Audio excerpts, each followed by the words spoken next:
सुबह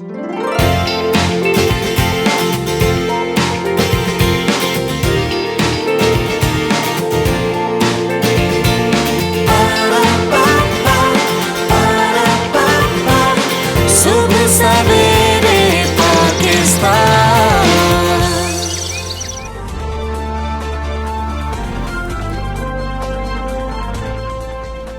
बिस्मिल्लाहिर्रहमानिर्रहीम। अस्सलामु अलैकुम। मैं फरा और मैं हमजा। खुश आमदीद आप सबको सुबह सवेरे पाकिस्तान में। आज सुबह सुबह जो है ना फिर दोबारा से ऐसे लग रहा था धुंध वापस आ गई, थोड़े से वापस चले गए हम 10-15 दिन। हाँ, और बादल भी थे हमजा। कल इतना मजा आया जब हमने शो खत्म किया, हम बाहर गए, धूप थी, धूप तापी, गपशप की, एक बड़ा मजे हेल्दी सा एक फील हो रहा था उसका ना, बहुत अच्छा लग रहा था। फरा भी बाहर खड़ी हुई थी, मैंने कहा फरा आप क्या कर रही हैं, कोई मसला तो नहीं है? कहती कि धूप डायरेक्ट पड़ रही है तो मैं भी धूप में खड़ी हूँ जिस तरह आप हैं। अच्छा हमजा से आपसे अगर मैं पूछूं, ये तो एक अच्छी चीज है, अगर ये जाते सर्दियों की ना एक सौगात धूप ही है, इसे कि इसको जितना ज्यादा हम इंजॉय कर सके, जब निकले तो हम कोशिश करें कि ज्यादा से ज्यादा धूप ताप लें, क्योंकि आगे फिर आ जानी गर्मी है और हम सब ने धूप से छुपते फिरना है, ऐसे ही है, हमने साइड ढूंढते फिरना। अच्छा वैसे हमजा मुझे ना एक चीज, अब मुझे पता है हमारा सबसे बड़ा नेशनल जिसे कहते हैं झूठ, वो क्या है जो हम मासूमियत से बोलते हैं, हमें अंदाजा ही नहीं होता कि हम झूठ बोल रहे हैं। वो ये है, मैं फरा को भी बता रहा था कल कि होता ऐसा है कि एक शख्स आपको 2 साल बाद 3 साल बाद ना फ़ोन करेगा। फरा वो फ़ोन करके आपको कहेगा भाई आप तो हमें याद ही नहीं करते हैं, आप तो बड़े लोग हो गए हैं, आप तो ये हो गए हैं, आपकी तो ये मसरूफियात हैं। अरे भाई तुम भी तो 2-3 साल बाद मुझे फ़ोन कर रहे हो, ये भूल जाते हो तुम, और ऐसे ऊपर से आने की कोशिश कर रहे होते हैं ना। मुझे ये समझ नहीं आती अब ज़िंदगी भर इस बंदे का ना मैं एहसान कैसे उतारूंगा जो 3 साल बाद मुझे फ़ोन करके कह रहा है आप तो याद ही नहीं करते। बिल्कुल सही, एक तो ये है और दूसरा साथ एक और चीज़ भी हमजा आपने बहुत कॉमनली ऑब्जर्व की होगी, आप किसी को कहना कहाँ हो तो कहते बस 5 मिनट में पहुंच रहा हूँ, 2 मिनट में पहुंच रहा हूँ, और वो 5 और 2 मिनट का मतलब हाँ कि अभी उसने निकलना है और आना है। सो ये कुछ चीज़ें जिन्हें हम बड़ी मासूमियत से कहते हैं, इतनी आसान होती नहीं है। सो कोशिश करें कि हम जहाँ तक जो है सही बात दूसरे को गाइड कर सकें, बता सकें, और ऊपर से ना आए भाई, खुदा का वास्ता है आप भी इतने अरसे बात कर रहे हैं, जब बात हो अच्छे तरीके से हो जाए ये बहुत होता है। खैर हम टॉप शो इस पर नजर डालते हैं। पाकिस्तान की सियासत में जोड़ तोड़ का खेल पुराना। साबिक डिप्टी स्पीकर कौमी असेंबली फैसल करीम कुंडी ने बड़ा दावा कर दिया, कहते हैं तहरीक इंसाफ के 25 MNA हमारे राब्ते में है। वजीर आजम को मशवरा है कि सेनेट इलेक्शन से पहले घबराना नहीं।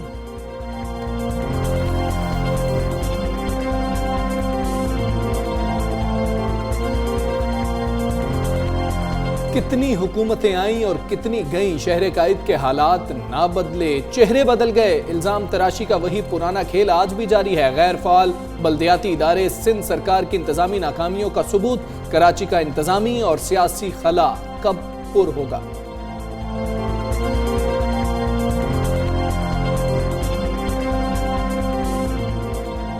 खैबर पख्तूनख्वा के अवाम के लिए बड़ी खुशखबरी, हर खानदान को 10 लाख रुपए तक की हेल्थ इंश्योरेंस मिलेगी। खैबर पख्तूनख्वा के 4 करोड़ शहरियों को हेल्थ कवरेज की सहूलत दी गई। शहरी 400 से जायद सरकारी और निजी अस्पतालों से इलाज करा सकते हैं।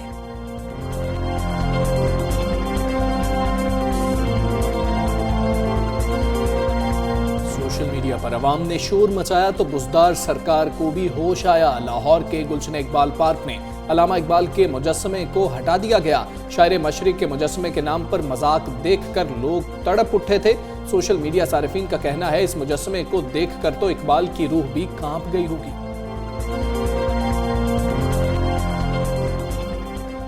हाँ जी, करेंगे इस पर बात लाजमी करेंगे, लेकिन पहले कुछ सियासत की बात कर लेते हैं कि पाकिस्तान। ये आप मतलब देखने वालों को कह रहे हैं कि मुझे कह रहे हैं? मुझे लग रहा है देखने वालों को कह रहा हूँ कि सबको इंतजार है इस चीज का। ये आखिर हुआ क्या स्टोरी थी? मालियों की कुछ स्टोरी भी सामने आई है, सब तफसीलन आपसे बात करेंगे। अभी बात करते हैं जोड़ तोड़ का। सेनेट का जो मामला है ना वो बड़ा गर्म चल रहा है। वजीर आजम भी बार बार सेनेट की बात ही करते हैं। और आपको याद होगा कि एक दफा सेनेट में वजीर आजम इमरान खान ने अपने 20 अरकान को इससे पहले भी उनकी रुकनीत मुअत्तल कर दी थी केपी से, और बड़ा एक्सट्रीम स्टेप उन्होंने लिया था। तब भी इसी तरह की बातें थी कि उनकी सेनेट के इलेक्शन में जो मामला हैं उसमें कुछ मशकूक थे सारे मामला। लेकिन अब इसी तरह की मशकूक बातें जो है उनकी दोबारा निशानदेही हो रही है। और पाकिस्तान की सियासत में जोड़ तोड़ कोई नई बात तो है नहीं।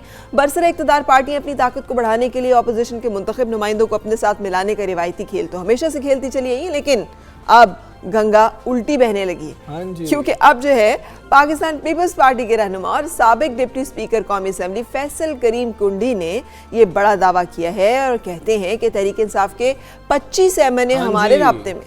और ये बड़ी अहम बात इसलिए भी है क्योंकि फैसल करीम कुंडी साहब ने जब ये बात कही तो हमें पिछला सेनेट इलेक्शन याद आ गया, तो वो भी पीपल्स पार्टी को फायदा हो गया था वहां पर जब अपने अरकान जो है निकालने पड़े थे। तो कराची प्रेस क्लब में जो है मीट दी प्रेस से खिताब करते हुए फैसल करीम कुंडी ने यह कहा कि पीपल्स पार्टी हॉर्स ट्रेडिंग पर यकीन नहीं रखती और अगले ही सांस में उन्होंने ये दावा कर दिया कि हुक्मरान जमात के 25 अरकान कौमी असेंबली उनके साथ राबते में है। ये हॉर्स ट्रेडिंग नहीं होगी तो फिर वो खुल के शायद सामने आएंगे कि हम नहीं देने लगे पाकिस्तान तहरीक इंसाफ को वोट। पता नहीं है, अब ये जो मामलात है ना, ये हमेशा इलेक्शंस के करीब आके बड़े मज़ाक़ा ख़ेज़ भी हो जाते हैं और बड़ी अलार्मिंग भी हो जाते हैं, इसलिए कि जहाँ पर इन मामलात पे हंसी आती है कि हमारे जो कानून साज असेंबलीज़ में बैठने वाले और इदारों में बैठने वाले मुकन्ना और इस तरह की जगहों पर बैठने वाले जो लोग हैं, अगर वो इस तरह के मामलात में मुलविस होगी तो उनकी क्या एथिक्स एंड मोरालिटी है।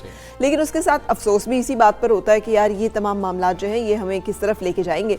उनका जो मशवरा है वज़ीर आज़म को भी बड़ा कमाल का मशवरा दिया वैसे उन्होंने। वो कहते हैं सेनेट इलेक्शन से पहले वज़ीर आज़म साहब आपने घबराना नहीं है। तो ये कुछ मामले हैं जिसके बाद पाकिस्तान तहरीक इंसाफ ने जब बात की कि ये अब जो है हम खुफिया रायशुमारी नहीं करवाएंगे, ये ओपन बैलेट होगा और उस पर भी पीपल्स पार्टी और नून लीग यही कह रहे हैं कि उनको खदशा अपने लोगों का है कि वो शायद इधर उधर हो। अच्छा, वैसे हमजा इस मामले से डायरेक्ट ताल्लुक नहीं, लेकिन मुझे वज़ीर आज़म का कल ये बात बहुत अच्छी लगी जो उन्होंने कही है ना कि अगर आप चाहते हैं ना कि मैं रिज़ाइन कर दूँ तो सारे पैसे दे दो वापस, मैं रिज़ाइन कर देता हूँ। फेयर डील है कि अगर आपको इतना ही एतराज़ है तो आप उसको इस तरह से माने तो फिर दें। हाँ, लेकिन चलिए अब वापस आते हैं उसी इशू पे जिसके बारे में हम बात कर रहे हैं। हम बात करेंगे रहनुमा पीपल्स पार्टी फैसल कुंडी से। अस्सलाम वालेकुम Faisal Karim Kundi sahab, thank you for joining अस।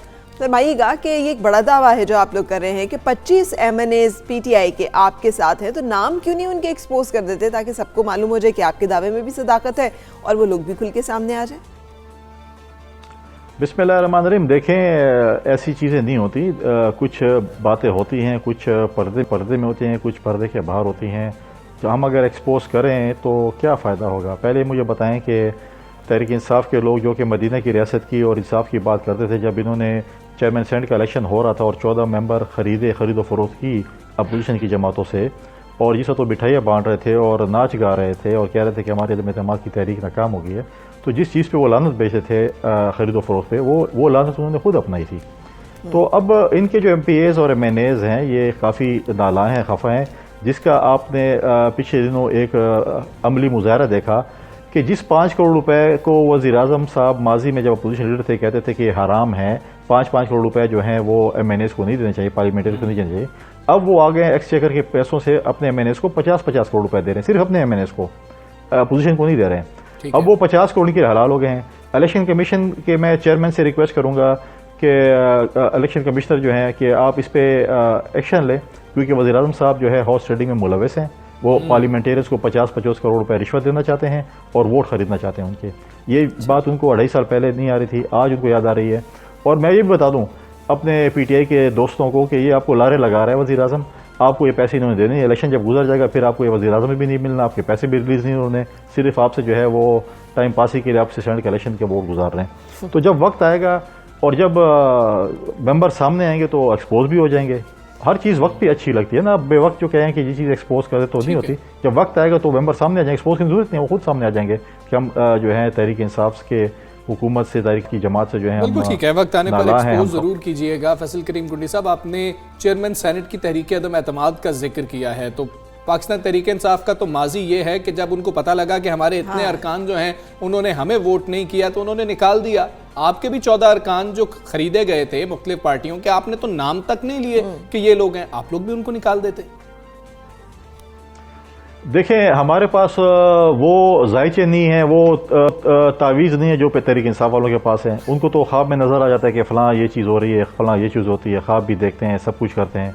उन्होंने 20 MPAs के, अब देखें उनके तो MPAs बिके थे ना 20 KP में बकौल उनके कि जी उन्होंने वोट शायद बेचे थे या कुछ किए थे। कुछ लोगों ने कहा कि हमने नहीं किए थे, लेकिन उन्होंने उनको मौका ही नहीं दिया, फराहम ही नहीं किया कि वो अपनी एक्सप्लेनेशन करते। उनको निकाल दिया उन्होंने, क्योंकि इलेक्शन ईयर भी था, इलेक्शन 2 महीने बाद, 1 महीने बाद इलेक्शन हुए थे, इन्होंने कहा चलो ये साथ। लेकिन 14 मेंबर्स तो तहरीक इंसाफ ने खरीदे थे ना सेनेट के चेयरमैन के इलेक्शन में, तो ये एक्सपोज कर दे, बता दे कि हमने फलां बंदा खरीदा था। ये इन्होंने जो है पार्टी की डिसिप्लिन की खिलाफ वर्जी की और हमने इनको खरीदा था। आज जब इन पे वक्त आ रहा है, इनको नज़र आ रहा है कि हमारे मैनेज और हमारे MPs हमसे खफा हैं, हमें वोट नहीं करेंगे, तो अब ये कहते हैं कि जी शो ऑफ हैंड होना चाहिए। अब वो कहते हैं कि जी नहीं, ये जो है अब ये 50 करोड़ रुपये रिश्वत भी दे रहे हैं। अगर इनको इतना ही शौक था, 1 साल पहले भी इनके वज़रा ने प्रेस कॉन्फ्रेंस की थी, क्या इन्होंने सियासी जमातों से रब्ता किया?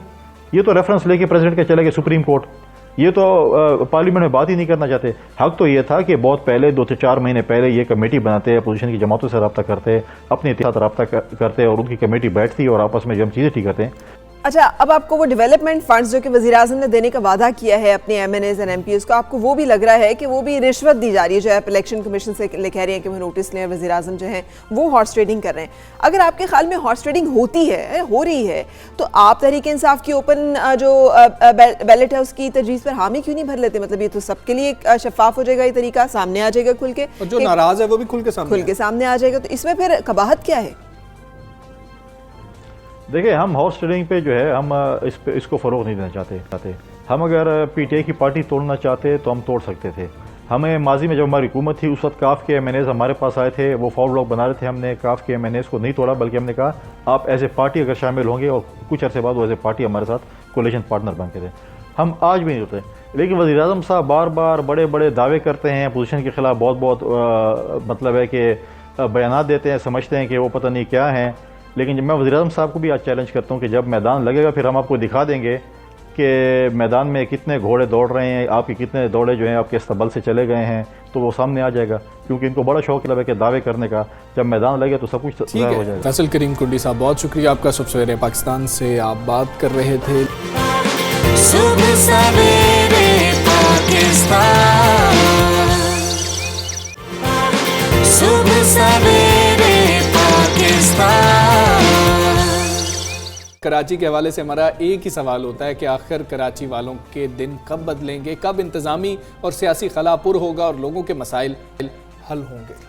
हमजा, चूँकि मैं उस शहर में रही हुई हूँ ना, तो उस शहर की एक अपनी खूबसूरती, एक अपना एम्बियंस है। साहिली जो एक शहर होने की वजह से या फिर इतना बड़ा शहर होने की वजह से उसका मिजाज ही बिल्कुल फ़र्क है। लेकिन मुझे अब हैरत हुई जब मैंने देखा कि कराची के कुछ लोगों ने आके कहा कि देखिए ना लाहौर कितना खूबसूरत हो गया, देखिए ना लाहौर कितना अच्छा है। वहाँ से मुझे अंदाज़ा हुआ कि कराची में रहने वाले लोग जो हैं वो किस दर्जे बदल हो चुके हैं इस शहर के मसाइल से। यानी पहले पीपल्स पार्टी और MQM कराची को लेकर एक दूसरे पर इल्ज़ामात लगाते रहते थे, लोगों ने मुख्तलिफ जमातों को वोट दिया, ये समझा कि शायद मसाइल का हल हो जाएगा। लेकिन यही तारीख जो अभी भी दोहराई गई। अब यही मामला जो है तहरीक इंसाफ पाकिस्तान पीपल्स पार्टी कर रहे हैं। वफाकी वजीर मनसूबाबंदी असद उमर ने हाल ही में ये शिकायत की है कि सूबाई हुकूमत शहर में तरक्याती मनसूबों पर अमल दरामद में रुकावटें पैदा कर रही हैं। उन्होंने बल्दियाती इदारों को गैर फाल होने के आइन की रूह की खिलाफ वर्जी करार देते हुए कहा था कि कराची की इंतजामी नाकामियों की भी यही वजह है। और बिल्कुल असद उमर सियासी और इंतजामी खला के बारे में दुरुस्त हैं। जो काम करने वाले बल्दियाती निज़ाम के ना होने की वजह से ये खला एक पैदा हो गया है कि आप देखें ना,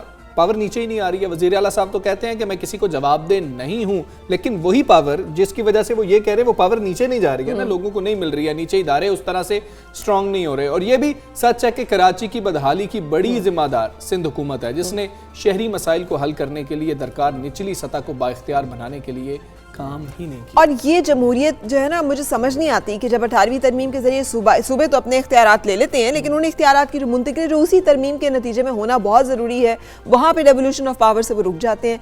अपनी ताकत और इख्तियारात की मुंतकिली को निचली सतह तक मुंतकिली के लिए हिचकिचाहट और पसोपेश से काम लिया जाता है। ये मामला पंजाब में भी है, कराची में तो है ही। लेकिन इस हवाले से इस वक्त हम बात करेंगे साबिक मेयर कराची वतर से। हमारे साथ हैं। अस्सलाम वालेकुम एंड गुड मॉर्निंग। फरमाइएगा, कराची में इदारे तबाह होकर रह गए हैं, शहर में जो इंतजामी बहरान है इससे कैसे निकला जा सकता है, क्या तजावीज़ आपके पास है? देखिए, सबसे पहले तो मैं इस सवाल का जवाब इस तरह दूंगा कि आज 13 साल हो गए हैं सिंध गवर्नमेंट को, सिंध को चलाते हुए। अच्छा, मुझे 4 साल मिले, जो कि अगस्त में मेरा टेन्योर ख़त्म हो गया। 4 साल मैंने अपनी पूरी कोशिश की कि हालात बेहतर हों, चीज़ें बेहतर हो जाएं, कराची के इशू रिजॉल्व हो जाएं।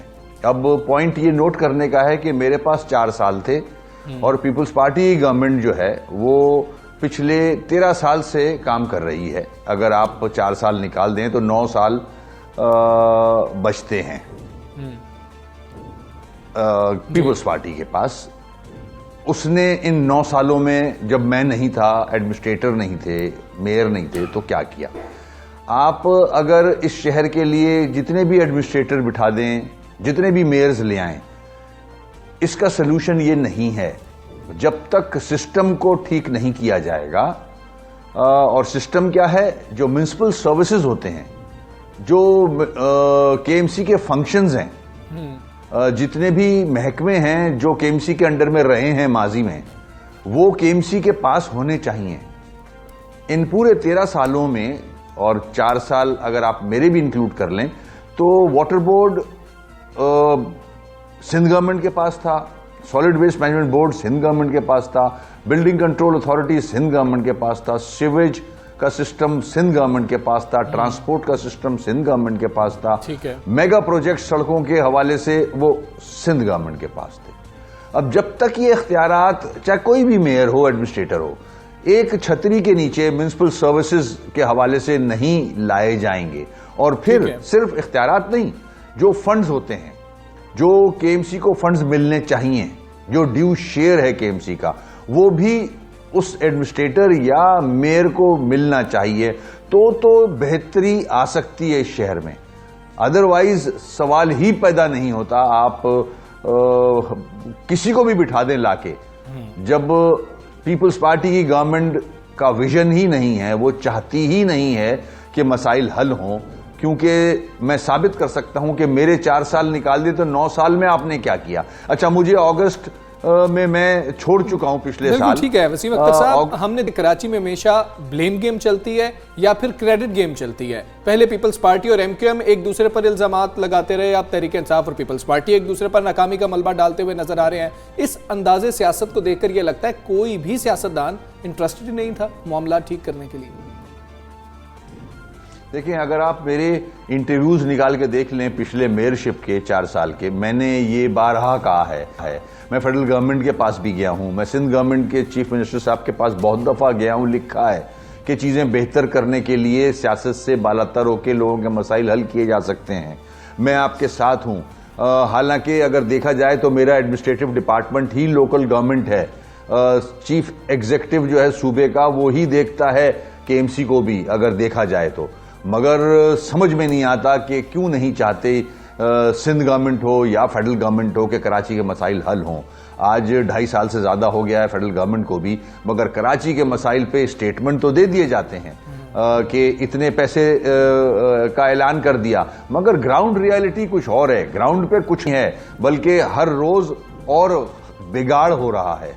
बिल्कुल ठीक है, बिल्कुल सही, ठीक कह रहे हैं आप। लेकिन मैं यही सोच रही थी आपकी सारी गुफ्तगू में सर, कि अगर इतने मुश्किल हों हालात तो फिर इस्तीफा देने में क्या कबाहत होती है? यानी आपको लग रहा है कि मेयर को या एडमिनिस्ट्रेटर को तमाम पावर्स भी नहीं दी जाती, इदारे भी मातहत नहीं है, वो भी सिंध गवर्नमेंट के तहत है, तो फिर मतलब है कि आप मौजूद भी रहे इस सारे टाइम में और आप समझ रहे हैं कि आपको काम भी नहीं करने दिया गया, तो फिर वहाँ मौजूद रहने का क्या फ़ायदा है? अब ये भी बता दीजिएगा कि कराची ट्रांसफॉर्मेशन पैकेज के इम्प्लीमेंटेशन में भी रुकावटें जो हैं उसकी बात की जा रही है। रुकावट क्या है और सबसे बड़ी रुकावट, मेन इशू, मसला क्या है? विल नहीं है, विल जिसे विल कहते हैं। जब विल हो तो, और कराची फिर वो शहर है जो पूरे मुल्क को चला रहा है, पूरे सिंध को 95% पैसे देता है, 65% फेडरल गवर्नमेंट को देता है, कराची के टैक्स से पूरा मुल्क चलता है, और अफसोस के वापसी की तरफ कोई तवज्जो नहीं देता कि कराची के इश्यूज किस तरह रिजॉल्व होंगे, क्या होगा। अगर विल है कि कराची के मसाइल हल करने हैं और इस टैक्स को और बढ़ाना है, यहाँ जो लोग टैक्स देते हैं उनके लिए आसानियाँ लेके आनी हैं, तो कोई मसला नहीं है प्राइम मिनिस्टर साहब के लिए भी और चीफ मिनिस्टर साहब के लिए भी। विल नहीं है कराची के रिजॉल्व करने की, जो मेरे समझ में आया है वो मैं ठीक है, विल नहीं है। वसीम अख्तर साहब, अब तो सुना है कि कराची में बर्थ सर्टिफिकेट क्या हो गए, डेथ सर्टिफिकेट भी नहीं बन रहे हैं। इस वक्त कराची के बल्दियाती इदारों के फाल होने में रुकावट क्या है? क्या पीपल्स पार्टी वाकई इसमें रखने डाल रही है? आप लोग कोशिश क्यों नहीं कर रहे हैं? देखें, इंटरेस्ट ही नहीं है, किसी महकमे को ठीक करने का इंटरेस्ट नहीं है और तबाही पे ले जाया जा रहा है। अपनी मर्जी की पोस्टिंग्स हो रही हैं, इनकॉम्पिटेंट ऑफिसर्स को बिठाया जा रहा है, भर्तियां शुरू कर दी गई हैं, जो डिपार्टमेंट्स बेहतर करने चाहिए थे उनको और बिगाड़ा जा रहा है। जाली डोमिसाइल हैं, नौकरियां बेची जा रही हैं, 1200 अरब हर साल NFC अवार्ड और कराची का टैक्स जमा होता है। CM साहब के पास 1200 अरब हर साल आता है, 13 साल हो चुके हैं। ये 1200 अरब अगर 13 से मल्टीप्लाई करें तो एक बहुत बड़ी रकम बनती है। मुझे तो सिंध में कहीं नज़र नहीं आते ये पैसे। किस तरह से आवाम को रिलीफ दिया जाएगा? इंटरेस्ट नहीं है। इंटरेस्ट की वजह यह है कि शहरी इलाके पीपल्स पार्टी के वोट डालते नहीं हैं। अब किसी भी साहिब इक़्तिदार को देखना होगा, कराची का पुरसाने हाल कोई नहीं है। मैं समझता हूँ फेडरल गवर्नमेंट को कोई ड्रास्टिक मेजर लेना चाहिए, कोई स्टेप लेना चाहिए। किसी को तो कुछ करना चाहिए। कराची के लोग बिलक रहे हैं, पानी पीने का नहीं है, सड़कों का बुरा हाल है, गटर उबल रहे हैं, नौकरियां नहीं मिल रही लोगों को, क्राइम बढ़ता जा रहा है, ड्रग्स आम हो गई हैं। कराची तबाही के धाने पे खड़ा है। तो इन मसाइल का हल क्या है सर? और आपको इन मसाइल का हल जो है वो दिखाई देता है? ट्रांसपोर्ट, पानी, तजावजात का खात्मा, ये गटर उबलना, ये तमाम मसाइल जो है मुस्तकबिल करीब में हल होंगे? आप कह रहे हैं कि NFC अवार्ड के तहत इतने पैसे मिलते हैं और वज़ीर आला सिंध हमेशा इस बात का शिकवा करते दिखाई देते हैं कि पैसे नहीं मिलते। वफाक जो है तो हमारा सूबे का फंड जो है वो रिलीज़ ही नहीं करता, हमें देता ही नहीं। नहीं, ऐसा नहीं है। मुझे तो बिल्कुल ही उम्मीद नहीं है, क्योंकि 4 साल मैंने खुद प्रैक्टिकली देखा, पूरी कोशिश की, नहीं हो सकता। 13 साल से पीपल्स पार्टी की हुकूमत चल रही है, 2.5 साल से PTI भी आ गई है। तो अब उसके बावजूद कराची के मसले कम नहीं और ज़्यादा हो रहे हैं। मैं नहीं समझता जब तक 140A आर्टिकल को इम्प्लीमेंट नहीं किया जाएगा इन लेटर एंड स्पिरिट, जब तक कराची के इलेक्टेड लोगों को अथॉरिटी नहीं दी जाएगी अलॉन्ग विद द फंड्स, जब तक ये मसाइल हल रखते सारे महकमे जब तक एक छतरी के नीचे नहीं आएंगे ये मामला हल ठीक है। आपको कोई उम्मीद नज़र नहीं आ रही है? साबिक मेयर कराची वसीम अख्तर साहब सुबह सवेरे पाकिस्तान से बात कर रहे थे, बहुत शुक्रिया। और उनको कितने चांसेस लग रहे हैं कि मसाइल हल होंगे वो तो उनकी ज़ुबानी हमने सुनी। अवाम के मसाइल बढ़ते चले जा रहे हैं और दूसरी तरफ देखा जाए तो सियासी लीडरान के असासे जो हैं वो भी उसी तरह से बढ़ते चले जाते हैं। सो इसमें दिखाई ये देता है कि अवाम के मसाइल हल करने की तरफ वाकई कोई तवज्जो और कोई दिलचस्पी जो है वो मौजूद नहीं है। दुआ है कि ये मामला जल्द अज जल्द हल हो। एक ब्रेक के लिए होता है फरा, कराची की जब बात होती है ना तो दुख होता है कि इस तरह की चीज़ें सामने आती हैं और फिर आखिर में हमें हल भी कुछ नहीं मिल रहा। बिल्कुल सही। So time for break. Break के बाद हम मुंतज़िर हैं। सुबह सवेरे पाकिस्तान, सुबह सवेरे पाकिस्तान। Welcome back. सुबह सवेरे पाकिस्तान आप देख रहे हैं और अब एक अहम मसले के बारे में हम बात करना चाहेंगे जिसमें सब लोग जो खुल के अपनी राय का इजहार सोशल मीडिया पे तो कर ही रहे हैं। बिल्कुल, अवाम ने बहुत ज़्यादा जो है रिएक्शन दिखाया, तो उसके बाद पंजाब हुकूमत जो है उसने एक्शन लिया, वज़ीर आला पंजाब ने एक्शन लिया। जी हाँ, हम बात कर रहे हैं अल्लामा इकबाल का एक स्टैचू बनाया गया। अब पहले तो मेरे सामने से जब 2-3 दफ़ा गुजरा, परसों की बात है ये, तो मुझे तो पता ही नहीं लगा कि ये किसका स्टैचू बनाया गया। तो उसके बाद हमें पता लगा कि जी ये कोशिश की गई थी कि अल्लामा इकबाल साहब का स्टैचू बनाया जाए और उसके बाद हमें सामने चीज़ आई कि ये मालियों ने बनाया था। दर्जा चहारुम के मुलाजिम हैं जिन्होंने ये बनाया था और ये गुलशन इकबाल पार्क लाहौर में। अच्छा, वैसे ठीक है, इसके बारे में हमारे कौमी शायर हैं, हमारे फिलोसोफर हैं, उनकी पर्सनालिटी, उनकी शख्सियत, हम सब उनसे बहुत प्यार करते हैं। सोशल मीडिया पे इसके बारे में बहुत सारी राय जो है वो इसके बड़ी अगेंस्ट है कि ये बड़ी तौहीन होगी, ये बड़ी बेइज्जती होगी। मुझे लगा कि ये बड़े मासूम से प्यार का इजहार है। जैसे आपने खुद कहा कि दर्जा चहारुम के माली हैं, वो कोई प्रोफेशनल वो तो लोग नहीं है कि जो इस काम के ट्रेंड हो, मुजस्समा साजी में ही वो जो है महारत रखते हो। सो उन्होंने अपने प्यार का इजहार जो है वो किया। अगर वो उतना प्रोफेशनल, उतना एक्यूरेट नहीं बना तो इसमें कोई इतना बड़ा इशू नहीं। इसको हटा दिया गया है तो और हटा दिया जाएगा, तो इसको एक नेशनल क्राइसिस या इसको एक नेशनल डिबेट बनाना जो है मुझे वैसे उसकी समझ नहीं आ रही। अच्छा, यही मसला है। हमने आपसे दोनों साइड्स जो हैं वो डिस्कस करनी है, दोनों एक तस्वीर की जो दोनों रुख हैं वो हम आपसे बात करेंगे कि एक बात ये कि क्या वाकई ये मालियों ने बनाया था, ये बात हम जो है इसकी कंफर्मेशन लेंगे। और दूसरी बात ये कि मालियों से बनवाया क्यों गया था कि गुलशन इकबाल पार्क है, वहाँ पर बड़ी तादाद में लोग जाते हैं और ये जो रिएक्शन आया है, ये रिएक्शन ना आता, चले उन्होंने बनाया था, उसकी तराश खराश बाद में कुछ करवा दी जाती है। और अगर गलत भी बन गया और अच्छा नहीं है तो हटा दें उसे, उस पर इतराज़ काफ़ी है। लेकिन चलें इस बारे में बातचीत करते हैं। हमारे साथ हैं यासिर गिलानी साहब, चेयरमैन DHA। अस्सलाम वालेकुम गिलानी साहब, थैंक यू फॉर ज्वाइनिंग। बहुत शुक्रिया आपका जी। फरमाइएगा सर, ये जो हमने कहा जब अवामी जज्बात जो है हमारे बड़े मजरूम हुए, इसलिए कि इसमें कोई शक नहीं है कि हमारे लिए अल्लामा इकबाल की शख्सियत बहुत अहम है। हम सब उनसे अकीदत, एहतराम और मोहब्बत रखते हैं, बहसीत हमारे कौमी शायर भी और मुफक्किर पाकिस्तान भी। तो फरमाइएगा कि ये कोई फ़ंड दिया गया था, ये इजाज़त के साथ ये सारा काम हुआ था, उन्होंने खुद से कर लिया था मोहब्बत के इजहार में, ये आपके इल्म में था, ये क्या मामला था? बहुत शुक्रिया आपका जी। इसके 3 हिस्से हैं और मैं समझता हूँ कि वो सबसे पहले तो वो फैक्ट जानना ज़रूरी है कि हकीकत क्या है, क्योंकि सच में बड़ी जान होती है और जब सच आता है फिर उसके बाद आप बेहतर अंदाज में एनालाइज कर सकते हैं। पहली चीज़ तो ये कि इसके लिए किसी किस्म का कोई फ़ंड नहीं दिया गया, बिल्कुल भी। ये वहाँ के मालियों ने और वहाँ के जो असिस्टेंट डायरेक्टर थे उन्होंने उनसे बात की, बल्कि कल उनमें से जिन्होंने खुद वहाँ पे हाथ से काम किया मेरी उनसे बात भी हुई है। उन्होंने वो एक आइडिया उन्होंने बैठे बात की कि क्योंकि हमारे पार्क का नाम गुलशन इकबाल पार्क है, तो यहाँ पे गुलशन तो है, फूल हैं, बाग है, इकबाल नहीं है, तो हम ये करते हैं कि इकबाल का एक मुजस्मा बनाते हैं। तो उन्होंने वो बड़ा एक जज्बात के साथ कि हाँ बिल्कुल हम करते हैं जी, इसके लिए कुछ करेंगे। इवन उसने मुझे कल कहा कि जी मैंने 3 बोरियां सीमेंट अपनी जेब से इसमें डाली हैं और हमारे बॉस ने जो असिस्टेंट डायरेक्टर था 5 उसने डाली, और फिर जो वॉक करने वाले लोग वहाँ पर एडिशनल आते हैं कुछ उन्होंने भी कंट्रीब्यूट किया। इस तरह की कोई चीज़ें, अच्छा वो उन्होंने बिल्कुल आपने तय किया और वो खालिस्तन एक जज्बा से, मोहब्बत से, प्यार से किया है। ऑब्वियसली उसकी वो शेप सामने नहीं आई जिस तरह से वो होना चाहिए था, क्योंकि वो माहिर नहीं थे। दूसरी चीज़ क्या हुई, एडमिनिस्ट्रेटिवली इसमें लैब्स ये था कि वहाँ के जो इंचार्ज थे उनको एक परमिशन सीक करनी चाहिए थी, कोई भी ऐसी चीज़ जो कि नेशनल लेवल की है जिसका, और उसके ऊपर हमने एक एडमिनिस्ट्रेटिव स्टेप लिया है कि जो इंचार्ज है उनको ज़रूर हटाया गया है with a heavy heart I must say. लेकिन नेक्स्ट हम ये कर रहे हैं क्योंकि इसकी बड़ी बुनियादी चीज़ है कि अगर आप इस तरह की कोई चीज़ करते हैं और जज्बात तो ठीक है इंपॉर्टेंट है, लेकिन आप ऐसा ना कर बैठे कि वो एक मौकरी बन जाए, मजाक बन जाए, तज़हीक का पहलू बन जाए। लेकिन यकीन मानिए उनकी इंटेंट में तज़हीक नहीं थी, उनकी जो नीयत है उसके अंदर बिल्कुल नहीं था कि इसका मजाक बने। उन्होंने तो अपने तक एक बड़ी अच्छी कोशिश की। ठीक है, ये कब बनाया गया था? ये भी हमें ये अगस्त 2020 में जी, इस 14 अगस्त को लास्ट जो है ना उसमें उन्होंने ये सारी एफर्ट करके ये काम किया। अब हम ये कर रहे हैं, मैं अभी हम डिस्कस करें, मुकम्मल हो गया था या शुरू किया था? क्योंकि मुझे तो वैसे एक्चुअली फ्रैंकली स्पीकिंग मुझे तो कल रात को जो है वो सामने आया, क्योंकि जो इंचार्ज थे उनके वो मंजर पे उस नहीं लेके आए, वो भी इसमें शामिल हैं और वो दिखाते रहे तस्वीर लेके कि ये इस तरह से बनाए, इस तरह से बनाएं। तो वो दो पहलू सामने आ गए कि उनकी इंटेंट और नीयत बिल्कुल ठीक नहीं थी। लेकिन जो फ्लॉ था वो ये था कि उन्हें अप्रूवल लेनी चाहिए थी। अगर अप्रूवल ले लेते तो उसके बाद हम किसी डिज़ाइनर से या किसी NCA से कंसल्ट करके ज़्यादा अच्छे तरीके से कर सकते।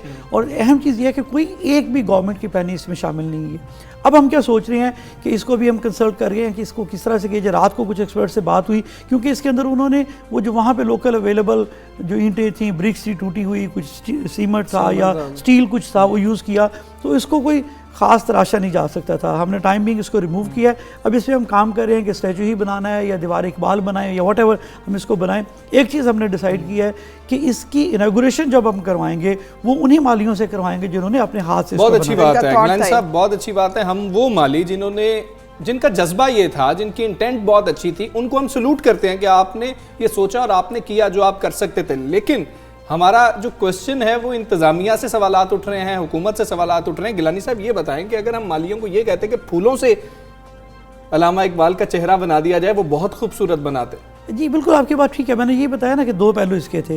पहली चीज़ तो ये कि ये उनका अपने से डिसीजन था, खुद से था। इसमें किसी भी लेवल पे उस पार्क की मैनेजमेंट के अलावा उसके टॉप लेवल पे कोई मैनेजमेंट, कोई डिसीजन मेकिंग शामिल नहीं थी। उस पार्क की मैनेजमेंट के जो टॉप ऑफिशियल थे और हमने जो एक्शन भी सिर्फ इसलिए लिया कि एडमिनिस्ट्रेटिव ग्राउंड्स पे लिया। जो टॉप जो हेड थे जिनकी ये प्राइमरी जिम्मेदारी थी कि उन्हें इसको मैनेज करना चाहिए था। इसके अलावा हमने बाकी लोगों पर उस तरह से एक्शन नहीं लिया। वैसे एक कमेटी हमने बना दी है ताकि इसको फोर्स किया जा सके और आइंदा के लिए इन चीज़ों के लिए कोई हम वैसे रूल्स बना दें कि जिस तरह से भी है ताकि कोई परमिशन के बगैर ऐसी चीज़ ना हो सके। बिल्कुल सही। इससे यही चीज़ ज़रूर साबित होगी है कि, और हमने देखा है, मैंने तो देखा हुआ है कि मालियों ने, जैसे हमजा बात कर रहे थे कि बनाई में कायदे आज़म का चेहरा, झंडा, अल्लामा इकबाल का पोर्ट्रेट, ये तमाम चीज़ें बड़ी खूबसूरती से वो बनाते। तो कहीं वो कोई ग्रज वगैरह भी तो नहीं है मुख्तलिफ इदारों का वो कि ये काम तो हमारा था, ये माली क्यों करना शुरू हो गया? अच्छा या बुरा? मेरा नहीं ख्याल ऐसा है, क्योंकि मैं समझता हूँ कि देखिए एक तो ये कि वो पहली बात हो गई नीयत वाली। दूसरा ये था कि ये मालियों ने फूलों से हमारी जब जश्न नुमाइश लगती है, जो हमारी जश्न बहारा की नुमाइश भी आने वाली है, उसमें या गुल दाऊदी की हमारी नुमाइश होती है, उसके अंदर हम बहुत सारी ज़बरदस्त चीज़ें बनाते हैं। और अभी हमने गवर्नमेंट ऑफ पंजाब का एक मोनो बनाया था, जिसे वज़ीर आला साहब ने बड़ा अप्रिशिएट किया, लाइक किया, फूलों के साथ सारा बनाया। ये सारी चीज़ें हम कर रहे होते हैं। मेरा नहीं ख्याल है कि इसके अंदर कोई डेलिब्रेट किसी की भी कोई इंटेंशन है। ये वैसे भी हमारा एक ओवरऑल रवैया भी सामने आता है, वैसियत कौम हमारा रवैया आता है। दोनों साइड्स पे चीज़ें आ रही हैं। बहुत सारे लोगों ने इसको बैश भी किया, लेकिन आप देख लीजिए कि बैश बहुत सारे लोगों ने सिर्फ खास इस एंगल से किया कि गवर्नमेंट को टारगेट करना है। उनको लगा कि शायद गवर्नमेंट ने बनाया, मालियों का नहीं पता था लोगों को। एट द एंड ये हो गया। और जब उसकी वजाहत की, मैंने भी उसकी जब वजाहत की या बाकी लोगों ने भी बताया, तो बहुत सारे जो सेन वॉइसेस भी उठी, उन्होंने कहा कि ये एक स्वीट एफर्ट है, ये किस तरह, यानी दोनों तरफ से आवाज आई। बिल्कुल आप ठीक कह रहे हैं, सोसाइटी में डिवाइड इस तरह से जरूर है। आप बड़े मतलब मुझे इधर बैठे हुए और फराह को बैठे हुए लग भी रहा है वो दुखी भी हैं कि ये मामला क्या हो गया, मालियों की इतनी कोशिश थी। आपने वज़ीर आला साहब को समझाया क्यों नहीं कि सर इसको रिमूव करने की जरूरत नहीं है, जरा वेट करें, कमेटी की फाइंडिंग सामने आ लेने दें, और वही मुजस्समा वहां पर मौजूद था, उसकी तराश खराश करवा ली जाती, जो अब आप बात कर रहे हैं कि काश उस वक्त हो जाता। आपने रिमूव कर दिया, वज़ीर आला साहब को समझाते। नहीं, रिमूव इसलिए किया कि उसके बाद मुसलसल ये परसों रात को सामने आया। उसके बाद हमारी मुसलसल डेलिब्रेशन चल रही थी, सीएम ऑफिस से भी और बाकी जगहों से भी हम राब्ते में थे, क्योंकि मैंने बताया कि ये अब ये बनाया गया ना, तो वो कह लें कि वहाँ पे जो कबाड़ का सामान, जो जिसे कहते हैं ईंटें, टूटी हुई ईंटें थी, तो उसके अंदर बेहतरी की, अगर उसको ग्राइंड भी किया जाता तो वो थोड़ा सा साइड पे करके भी देखा है, वो सारा ब्रेक हो जाना। गिलानी साहब बहुत आप आए और आपने क्लियर किया, मालियों ने ये बनाया था, मालियों को हम सैल्यूट करते हैं, लेकिन हुकूमत को चेक रखना चाहिए, पीएचए को चेक रखना चाहिए कि क्या मामलात हो रहे हैं और किस तरीके से होने चाहिए। सुबह सवेरे पाकिस्तान, सुबह सवेरे पाकिस्तान। बड़ा अहम मामला, बहुत बड़ी कामयाबी है ये खैबर पख्तूनख्वा गवर्नमेंट की, जिसका वज़ीर आज़म ने जिक्र भी किया और ये क्रेडिट जाता है खैबर पख्तूनख्वा गवर्नमेंट। और इसी हवाले से हम बातचीत करेंगे। हमारे साथ इस वक्त खैबर पख्तूनख्वा से मिनिस्टर मौजूद हैं, मिनिस्टर बराए सेहत झगड़ा साहब, अस्सलाम वालेकुम। बहुत शुक्रिया आपने वक्त निकाला और हमें ज्वाइन किया। फरमाइएगा कि 4 करोड़ अफराद को हेल्थ इंश्योरेंस देने के लिए हुकूमत को बड़े मराहिल से गुजरना पड़ा होगा, वो क्या मुश्किलात हैं जिनका आपने सामने किया, ताकि बाकी सूबों के लिए भी गाइडलाइन रहे कि कैसे इस मरहले को मुकम्मल करना है?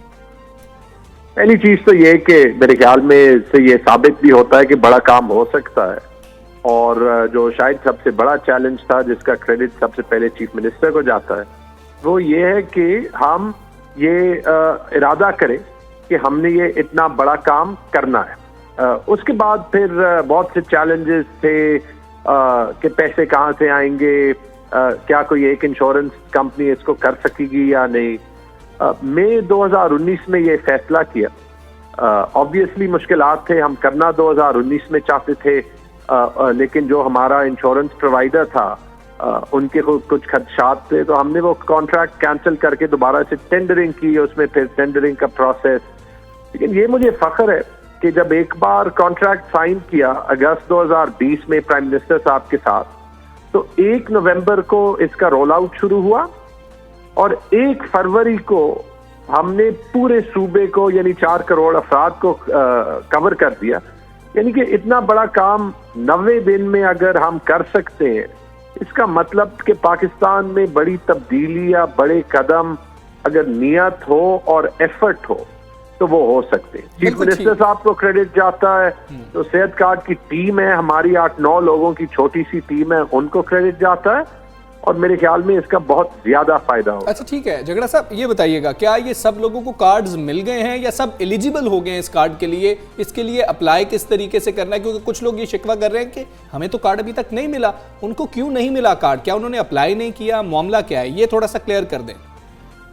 99% केसेस में तो मैं ये कह सकता हूं कि हर किसी के जेब में उनका कार्ड ऑलरेडी है। अच्छा। हमने कोशिश की कि इसको आसान करें, तो जो पुराना जो सिस्टम होता था, जो रिवायती सिस्टम होता था कि आप कार्ड प्रिंट करते जाएं और अपने सपोर्टर्स को देते जाएं, उसके बजाय हमने इसको नादरा के आईडी कार्ड से लिंक किया, शनाख्ती कार्ड से। ठीक है। तो जिनके पास शनाख्ती कार्ड है वो सारे कवर्ड हैं, और उन्होंने सिर्फ 9780 9780 पे अपना शनाख्ती कार्ड नंबर भेज के चेक करना है कि वो एलिजिबल है या नहीं।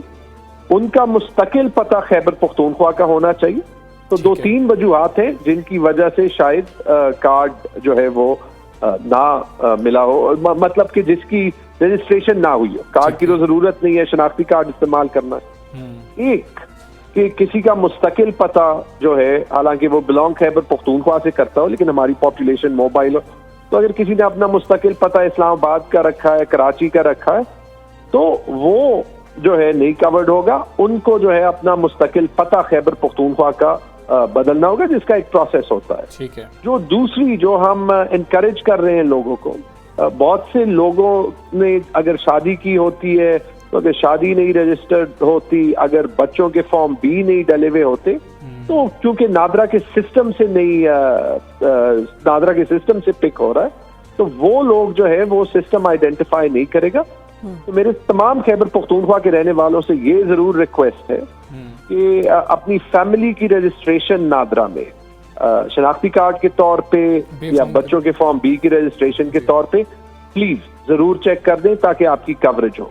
बिल्कुल सही। ये भी फरमाइएगा कि ये मॉडल जो है ये आपका अपना क्रिएटेड है, अडॉप्टेड है कहीं से कॉन्सेप्ट, और अब इसको रेप्लिकेट करने का इरादा जो है पंजाब गवर्नमेंट का भी है। वहाँ पे जैसे केपी का मॉडल पुलिस का भी अपनाने की बात हो रही थी, पंजाब में लाने की बात हो रही थी, लेकिन वो भी नहीं उस तरह से हो सका। तो ये मॉडल अब आप पंजाब गवर्नमेंट को गाइड करने का इरादा रखते हैं कि वो कैसे इसको सक्सेसफुली इम्प्लीमेंट करें? देखिए, फख्र है कि एक छोटे सूबे ने एक बड़ा आइडिया दिया जो प्राइम मिनिस्टर इमरान खान के रियासत मदीना के विजन की तरफ एक बड़ा कदम है। प्राइम मिनिस्टर साहब ने खुद सराह के कहा कि वो पाकिस्तान में इसको इम्प्लीमेंट करना चाहते हैं। ऑब्वियसली पंजाब में हमारी हुकूमत है, जहाँ पे उनको हेल्प की जरूरत रही है, फेडरल हेल्थ मिनिस्टर के साथ हमारी 2-3 मीटिंग्स हुई है, वहाँ पे ऑलरेडी ये प्रोग्राम जो है वो है। मैं जो अपना एक्सपीरियंस है ये जरूर कह सकता हूँ, बहुत हद तक मॉडल और आइडिया हमारा है। देखें, हेल्थ इंश्योरेंस दुनिया में होती है, लेकिन याद रखें कि यूरोप, ऑस्ट्रेलिया, न्यूजीलैंड और जापान के अलावा तरक्की याफ्ता ममालिक यानी अमेरिका में भी गवर्नमेंट स्पॉन्सर्ड हेल्थ इंश्योरेंस नहीं मिलती सब लोगों को। तो ये एक इनग्रोन आइडिया था जो चीफ मिनिस्टर साहब के साथ एक मीटिंग में आइडेंटिफाई हुआ, क्योंकि हेल्थ एक बुनियादी सहूलत है सबके लिए। पैसों के लिहाज से 2 तरीकों से देख सकते हैं, और यही मेरे ख्याल में हमारी थिंकिंग की जो है वो खूबी थी, वो ये कि अगर आप ये सोचें जैसे हमारे ख्याल में तकरीबन 20 अरब का खर्चा आएगा, तो 20 अरब तो बहुत पैसे होते हैं। 20 अरब में आप समझे कि 4 या 5 बड़े अस्पताल जो है वो बन सकते हैं, लेकिन यहाँ पे आप 4 या 5 अस्पताल नहीं, 4 करोड़ लोगों को जो है वो। बिल्कुल ठीक है झगड़ा साहब, ये आखिर में केपी के लोगों के लिए क्लियर कर दीजिएगा कि हर बीमारी का इलाज वो इस कार्ड पर करवा सकते हैं या कुछ मखसूस बीमारियां होंगी कि अगर वो हॉस्पिटल में दाखिल होंगे तो फिर इस कार्ड का इस्तेमाल हो सकता है?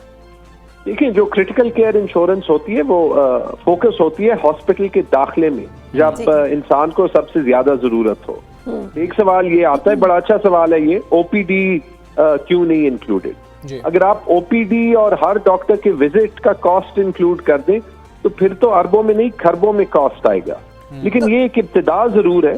इसमें हम अभी गरीबों के लिए cancer, liver transplant, kidney transplant और वो बड़े अखराजात जो कि वन ऑफ होते हैं लेकिन किसी की पर्सनल बजट को तब्दील कर सकते हैं, उस पर बुरा असर कर सकते हैं, वो हम इंशाल्लाह बजट में इंक्लूड करेंगे और इस कार्ड में गरीबों के लिए सहूलत और भी बढ़ाएंगे। बिल्कुल सही। बहुत शुक्रिया तैमूर सलीम झगड़ा साहब हमारे साथ सेहत खैबर पख्तूनख्वा और हमें अपडेट कर रहे थे। सुबह सवेरे पाकिस्तान, सुबह सवेरे पाकिस्तान। क्या अच्छी खबर है ना कि आप जा सकेंगे और जाके मैच देख सकेंगे। लेकिन आप जाएंगे? हाँ इंशाल्लाह जरूर। अगर ना गए ना तो फिर देखना। मैं जरूर जाऊंगा, मैं आपको भी लेके जाऊंगा। ये वो कुछ लोग होते हैं ना, कदम बढ़ाओ हम तुम्हारे साथ हैं, फिर जब वो कदम बढ़ा लेते हैं तो फिर पीछे नहीं होते, पीछे मुड़ के देखते हैं तो नहीं होते। तो हमजा अब इतना अगर आपको इसरार है कि होना चाहिए, जितने लाहौर में मैचेस हुए थे पीएसएल के वो सब देखे थे जाके। अरे वैसे मैं नहीं जाऊंगी अगर मैंने वैक्सीन ना लगवाई तो। आई स्ट्रांगली बिलीव कि यार सेफ्टी फर्स्ट, लाइफ फर्स्ट, दुनिया की हर चीज उसके बाद। बिल्कुल, ये भी अच्छी खबर है। जान की हिफाजत जो है ना वो फर्ज है हम पे, ऐਵੇਂ ही नहीं जान दे देनी है। बिल्कुल, इसीलिए जो है ना पाकिस्तान और वजीर आज़म जो है ना बहुत ज़्यादा इस पे काम हो रहा है और वजीर आज़म काम कर रहे हैं। मौलिक वबा से निजात की जात की जानिब बड़ा कदम उठाया गया है। पाकिस्तान में कोरोना वैक्सीनेशन का आगाज कल से हो चुका है। ये Which बहुत is a अच्छी good खबर है। news। इसलिए कि ये दो आउटलुक्स हैं। एक तो ये कि जैसे मैंने कहा कि वैक्सीन लगाना बहुत ज़रूरी है। जब दुनिया में एक वबा है, एक मसला है और उसके खात्मे का दुनिया ने एक हल जो है वो तजवीज़ किया है या उस पर इतफाक़ किया, तो आपको उस हल के ऑप्ट करना पड़ेगा, उसके अलावा कोई चॉइस नहीं है। दूसरा ये कि मुल्कों में ना एक बड़ी अब बर्तरी का जो एहसास है वो इस चीज़ के ऊपर है कि किसने वैक्सीन जो है वो प्रोक्योर कर ली है, कितने फ़ीसद लोगों को वैक्सीन लगा ली गई है, कौन से मुल्क पीछे रह गए हैं। इससे तय हो रहा है कि कौन से मुल्क जो हैं वो वाकई तरक्की याफ्ता, तरक्की पजीर हैं, और कौन से मुल्क जो हैं वो गरीब हैं, और कौन से मुल्क जो उनकी तरजीहात जो हैं वो अपनी आवाम की फलाह बहबूद के अलावा और कुछ है। सो वज़ीर-ए-आज़म इमरान खान ने गुज़िश्ता रोज़ इस्लामाबाद में कोरोना वैक्सीनेशन मुहिम का आगाज़ कर दिया। इस मौके पर उन्होंने कहा कि वैक्सीन तमाम सूबों में शफाफ तरीकों से तकसीम हो रही है और सबसे पहले फ्रंट लाइन वर्कर्स को लगाई जाएगी। उन्होंने कहा कि कोरोना वैक्सीन किसी तफरीक के बगैर लगाई जाएगी। अल्लाह करे कि ऐसा ही हो, अल्लाह करे ऐसा ही हो, और उम्मीद है कि ऐसा ही होगा। वैक्सीन के लिए तरजीहात मुतय्यन कर दी गई है और कोरोना अभी ख़त्म नहीं हुआ। एहतियात की बहुत ज़्यादा ज़रूरत है। बेशक आपको वैक्सीन लग भी जाए फिर भी एहतियात करें, क्योंकि आपको वैक्सीन लगी है, दूसरे को वैक्सीन नहीं लगी हुई है। और जैसे हम कहते हैं कि हाथों पे हम कैरी कर सकते हैं किसी तरह से, तो वो इस तरह से ट्रांसफ़र हो सकता है आगे। दूसरी जानिब आज से सूबों में भी वैक्सीनेशन का अमल शुरू हो जाएगा। वज़ीर आज़म के मुआविन ख़ुसूसी बराए सेहत डॉक्टर फैसल सुल्तान ने यह कहा है कि फ्रंट लाइन वर्कर्स के बाद 65 साल से ज़ायद उम्र के अफराद को कोरोना की जो वैक्सीन है वो लगाई जाएगी उनको, और उनको भी लगा दी जाएगी। फिर हर्ड इम्यूनिटी की जानिब हम चलेंगे, जहाँ पे हमें 70% लोगों को वैक्सीन लगा। वैसे गार्डियन की एक रिपोर्ट कल मैं पढ़ रही थी जो हौसला अफजा थी। उन्होंने ये कहा कि फर्टिलिटी जो है उसमें कमी हुई है। शुक्र है कि ये जो वायरस एंड म्यूटेशंस हैं उसका क्रेडिट उन्होंने ये दिया कि लोगों को, जैसे हमने भी एक मेडिसिन का जिक्र किया था कि वो अगर लगाई जाए क्रिटिकल केयर में, तो जो कोरोना के पेशेंट्स हैं उनमें पेचीदगियाँ जो हैं उसको बेहतर किया जा सकता है, जिस वजह से अम्मात की शरह को कम किया जा सकता है। हमारे मुल्क में अभी जाहिर है इतनी ज़्यादा इंटरवेंशंस जो हैं उस तरह से नहीं है। सो एहतियात से तो हम दामन नहीं छुड़ा सकेंगे। जबकि वैक्सीन लग भी जाएं और जबकि बिल गेट्स से कह रहे हैं कि एक और वबा के लिए तैयार हो जाए, तो एहतियात के अलावा तो इस वक्त हमारे पास और कोई रास्ता नहीं है। एक और दरिया का सामना था मुनीर, मुझको वो वाला मामला जो है ना ये आ गया। लेकिन वफाकी वज़ीर असद उमर जो है वो कहते हैं कि हर शहरी को वैक्सीन मुफ्त लगाई जाएगी, which is a big news. अगर ऐसा हो जाए तो आप देखें ना कि 22 करोड़ आवाम को अगर मुफ्त वैक्सीन लग जाए तो फिर तो हमें और क्या चाहिए। 18 साल से नीचे वालों को नहीं लगा रहे? हाँ, 18 साल से नीचे वालों को, बाकियों को लगा रहे हैं, और हमारे बड़ी तादाद 18 साल से नीचे है। 60% आबादी तुम्हारी 30 से नीचे है, और जो 18 से नीचे वो भी तकरीबन 30 के करीब है, 30 से 35 के करीब। बिल्कुल सही। सो रजिस्ट्रेशन का अमल जो है वो आसान बना दिया गया। आप भी इसको अपने तौर पे मालूम करें कि और ये NCOC की आप वेबसाइट पे जाएंगे तो वहाँ पे सारा प्रोसीजर है कि किस तरह से रजिस्टर होना है और किस तरह से ये शॉट्स जो है वो लगवाने। सो कराची की बात करें, उससे हमजा को याद आ रही हैं सारे मसाइल, जहाँ पे महंगाई के बोझ तले अवाम को जोरों का झटका जो है एक और महसूस हुआ है। डेयरी फार्मर्स ने दूध की फी लीटर कीमत में 5, 10 नहीं इकट्ठे 20 रुपये इजाफा कर दिया। और हम इस वक्त बातचीत करेंगे कराची के हमारे साथ हैं शाकिर उमर गुजर साहब, सदर dairy and cattle farms association Karachi. अस्सलाम वालेकुम, बहुत शुक्रिया वक्त निकालने के लिए और तशरीफ़ लाने के लिए। ये बताइए कि इतना इजाफा एकदम से दूध की कीमत में, इसकी वजूहात आपके ख्याल में क्या हैं? और एक धड़े का भी कहा जा रहा है कि कोई एक धड़ा है जो ये कह रहा है कि हम तो 120 रुपये पे बेचेंगे, तो वो कौन है और क्या आप सब लोगों का इत्तफाक है कीमतें बढ़ाने पे? असल में जी, एक तो सबसे पहले बहुत शुक्रिया आप लोगों का, आपने हमारी आवाज़ को अवामुन्नास और इंतज़ामिया तक पहुंचाने के लिए मुझे मदऊ किया। तो सबसे ज़्यादा ज़रूरी ये है जी, हम ये समझ लें कि दूध की कीमतें हमने नहीं बढ़ाई, दूध की कीमतें बढ़ाई हैं इनपुट्स ने। दूध की कीमतों का ताल्लुक बराह रास्त उसके इनपुट की कीमतों से। ये इनपुट की कीमतें कर दें, हम दूध की कीमतें कम कर देंगे। और जिस धड़े के मुतालिक आप सवाल कर रहे हैं, देखें वो भी हमारे भाई हैं, फार्मर भाई हैं। अगर वो फार्मर है, उनकी चीज़ की कीमत बढ़ रही है तो आखिर को वो क्यों नहीं बढ़ाना चाहते? तो बात यह है, जिस धड़े की बात हो रही है वो ऐलान करें या फिर वो कास्ट ऑफ प्रोडक्शन के मुताबिक दूध की कीमतों का नोटिफिकेशन कराएं, हम उन्हें फॉलो कर लेंगे। हम इंतज़ामिया के साथ भी बैठ के बात करने को तैयार हैं जी। आप हमसे बातचीत करें, कम से कम 3 साल से ज़ायद का अरसा हो गया है और दूध की कीमतों का नोटिफिकेशन वही 94 रुपीज़ है। मैं कमिश्नर कराची साहब से भी दरख्वास्त करूँगा कि दूध की कीमतों का जो नोटिफिकेशन है वो नया नोटिफिकेशन जारी करें, हक़ाइक़, शवाहिद और मेरिट की बुनियाद पर। बिल्कुल ठीक है। गुजर साहब ये बता दें, जो दूसरा धड़ा है, क्या उनकी इनपुट्स जो हैं वो इतनी महंगी नहीं है उनको पड़ रही? उनको क्या फ़ायदा मिल रहा है कि वो 120 में भी बेचेंगे तो उनको कुछ मुनाफा मिल जाएगा? असल में जी देखिए, हमें कोई एतराज़ नहीं है अगर उनके फॉलोअर कम कीमत में देना चाहते हैं वो फार्मर्स, तो उनकी इनपुट की कीमतें कम होगी, हमारी ज़्यादा है। हमारी कास्ट ऑफ प्रोडक्शन इस वक्त तकरीबन 150 रुपया फी लीटर है, और उसमें प्रॉफिट शामिल करके रिटेलर और होलसेलर का दाखिल शामिल करके तो 170-75 रुपये फी लीटर पड़ती है। और मैं आपको ये भी बता दूं कि मई में मज़ीद दूध की कीमतों का हम इजाफा करेंगे इंशाल्लाह। अच्छा, इससे भी 140 से भी ऊपर जाएंगे? जी जी, इंशाल्लाह ताला। ये दूध की देखें, मैं बताऊं आपको, दूध की कीमतों को कम करने के हवाले से तमाम इदारों को काम करना चाहिए। कम से कम शहर में जो दूध, देखें कराची शहर या दीगर जो कमर्शियल डेयरी फार्मर्स हैं उसमें सबसे ज़्यादा अखराजात आते हैं जानवर के डेप्रिसिएशन चार्जेस पे।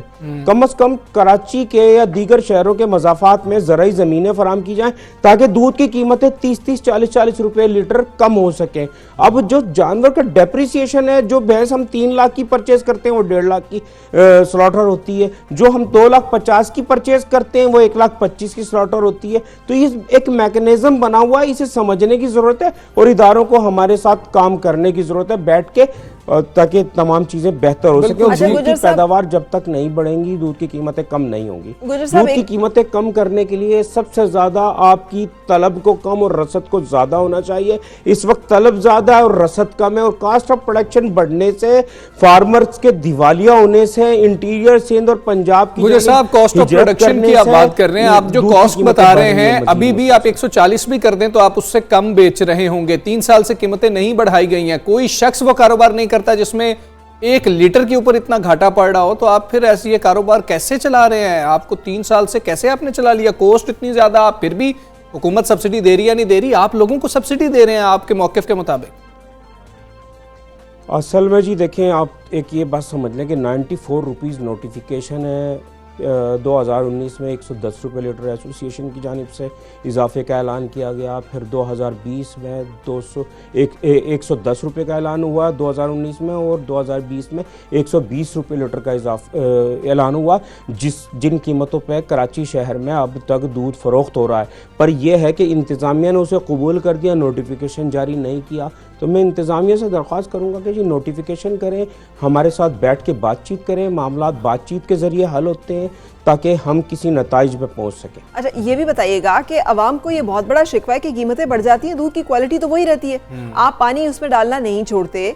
ना सिर्फ पानी बल्कि अब तो और बहुत सारी चीज़ों की मिलावट होती है, इंजेक्शंस लगाए जाते हैं जानवरों को, उनको खुराक चारा जो है वो मुनासिब नहीं दिया जाता, गंदा पानी जो है वो पिलाया जाता है। ये जो कमर्शियल फार्मिंग की आप बात करें, इन इशूज़ के बारे में क्या ख्याल है कि कॉस्ट ऑफ प्रोडक्शन तो आप वहाँ से अपनी मैनेज कर रहे होते हैं? एक बात समझ लें कि जो डेयरी फार्मर्स हैं वो अपने जानवर से अपने बच्चों से ज़्यादा इश्क करते हैं। चारा उन्हें बहुत अच्छा खिलाया जाता है, हाइजीन का ख्याल रखा जाता है। और पानी के हवाले से, मिलावट के हवाले से जो बात की गई, तो Sindh food authority, Punjab food authority, KP के फूड अथॉरिटी और बलूचिस्तान फूड अथॉरिटी मुसलसल काम कर रही हैं और कार्रवाइयाँ कर रही हैं, और उनकी हौसला शिकनी के लिए हम भी उन्हें मुसलसल खतूत लिखते हैं। जो लोग मिलावट का काम कर रहे हैं बिला इम्तियाज उनके खिलाफ। टीकों के बारे में बताइएगा ना कि आप लोग इतने मुत्तहिद होकर इस पर क्यों नहीं बात करते, जब एक चीज़ रिसर्च से साबित होगी है कि जो टीके लगाए जाते हैं दूध की पैदावार बढ़ाने के लिए ये खतरनाक है, वो दूध जहर है जो लोग पीते हैं अपनी तरफ से खालिश दूध समझ के, बच्चों के लिए, औरतों के लिए, मर्दों के लिए मुख्तलिफ बीमारियों का सबब और बाइस बनता है। तो आप लोग टीके लगाने से तो बाज नहीं आते, इसके बारे में भी तो कुछ सोचे ना। 140 रुपए बेच रहे हैं, ठीक है, लेकिन इसमें भी तो आप मुत्तफिक होंगे जी टीका नहीं लगाएगा कोई। असल में जी देखें, ये आपका सवाल ना बिल्कुल गैर ज़रूरी है। मौका चल रहा है दूध की कीमतों का, तो आप ये समझ लें, मैं जवाब दे देता हूँ इसका आपको, कि जो जिन इंजेक्शंस की आप बात कर रही हैं वो सुप्रीम कोर्ट की जानिब से बैन हो चुके हैं आज से 2 साल पहले। वो चैप्टर क्लोज हो चुका है, उस पर आप मुझसे कोई सवाल ना करें तो बेहतर है। अगर वो स्मगल या इंपोर्ट होके आ रहे हैं तो इदारों का काम है कि वो एयरपोर्ट्स पे और दीगर चीज़ों पे उसके खिलाफ कार्रवाई करें, उन्हें पकड़ें, स्मगलर्स को करार वाकई सजा दें। और इंजेक्शंस के लिए सप्लाई कोल्ड चैन को बरकरार रखना पड़ता है और वो मिली भगत के बगैर नहीं आ सकते हैं। तो मैं ये आपसे दरख्वास्त करूंगा कि इस किस्म के सवाल करने से गुरेज करें। नहीं, क्यों गुरेज करें? लोगों की सेहत का मामला है, ये चीजें हो रही हैं, लोग पकड़े जाते हैं, हम लोग वो खबरें भी चलाते हैं, फिर आप लोग ये एतराज करते हैं कि हमारे लोगों के खिलाफ क्रैकडाउन किया जा रहा है। अभी खैर आप आखिर में हमें ये बता दें, 140 से नीचे कोई बातचीत नहीं होगी? नहीं जी, दूध की कीमतों में मई में मज़ीद 15 रुपये फ़ी लीटर का इजाफा होगा। मैंने देखें जी, आज से 8 माह पहले भी जब कीमतों में इजाफा हुआ 120 रुपये, मैंने आप लोगों से दरख्वास्त बारहा की थी कि जी अगले माह में इजाफा करेंगे, पर अवामुन्नास की मुश्किलात को देखते हुए हम उस इजाफे में रुक गए थे। हमने ये इजाफा 8 माह बाद किया है और अब चूंकि हम सर्वाइवल नहीं कर पा रहे, हम मजबूर हैं। इंतहाई मजबूरी की हालत में। शाकिर उमर गुजर साहब, बहुत शुक्रिया। सवेरे पाकिस्तान से आप बात कर रहे थे, यही तो यहाँ पर मसला है कि जिस शख्स से बात करो कि जी कि आप लोग ये कर रहे हैं तो नहीं, ये तो टॉपिक ही नहीं है, इस पे तो आपने बात ही नहीं करनी है, तो गैर जरूरी सवाल है, आप उस पर बात करें जिसमें हमारा फायदा होगा। आप मिलावट कर रहे हैं, आप नाकिस बेच रहे हैं, आप गलत कर रहे हैं, वो ना बात करें, वो बात तो आप छोड़ दें कि वो भी हम करते हैं, वो तो करना हमारा हक है, लेकिन ये बताएंगे हम कि हम कीमत में ज़रूर इजाफा करें। पता है, मैंने हमजा लोगों को इस बात में मिन्नतें समेत अपने करते देखा है, आप 140 ले लें लेकिन खालिस दें, सही दें। सुबह सवेरे पाकिस्तान, सुबह सवेरे पाकिस्तान। बात करेंगे एक और बहुत अहम इशू की। बच्चे बड़े तो हैं ही, लेकिन इस वक्त बच्चों के ऊपर फोकस करते हैं कि चूंकि जब लॉकडाउन्स हुए, जब हमने बात की कि कोरोना के दिनों में हमने क्वारंटीन रहना है, ज़्यादा लोगों से मेल जोल नहीं करना, समाजी राब्ते जो हैं उनको मेंटेन करना है, ऐसी तकरीबात में नहीं जाना, तो हुआ ये कि हम सब तन्हाई में गए और तन्हाई का फिर एक ही हल था, स्क्रीन्स। और स्क्रीन्स का बच्चों ने खूब फ़ायदा उठाया। हर वक्त ऑनलाइन रहने की वजह से दुनिया भर में डिजिटल डिवाइसेस का इस्तेमाल की आदत जो है ये एक वबा बन गई, एक नई एडिक्शन जो है कही जा रही है, और वो एडिक्शन है स्क्रीन एडिक्शन। और ये एडिक्शन के भी उसी तरह के नताइज आते हैं मनफी जिस तरह की बाकी एडिक्शंस के आते हैं। अगर आपको अंदाज़ा नहीं है तो किसी बंदे को देखें जिसको कि कब ना आप उससे कोई बात कर रहे हो, उससे फ़ोन छोड़ा नहीं जा रहा होता, वो हर वक्त उसी में लगा होता है।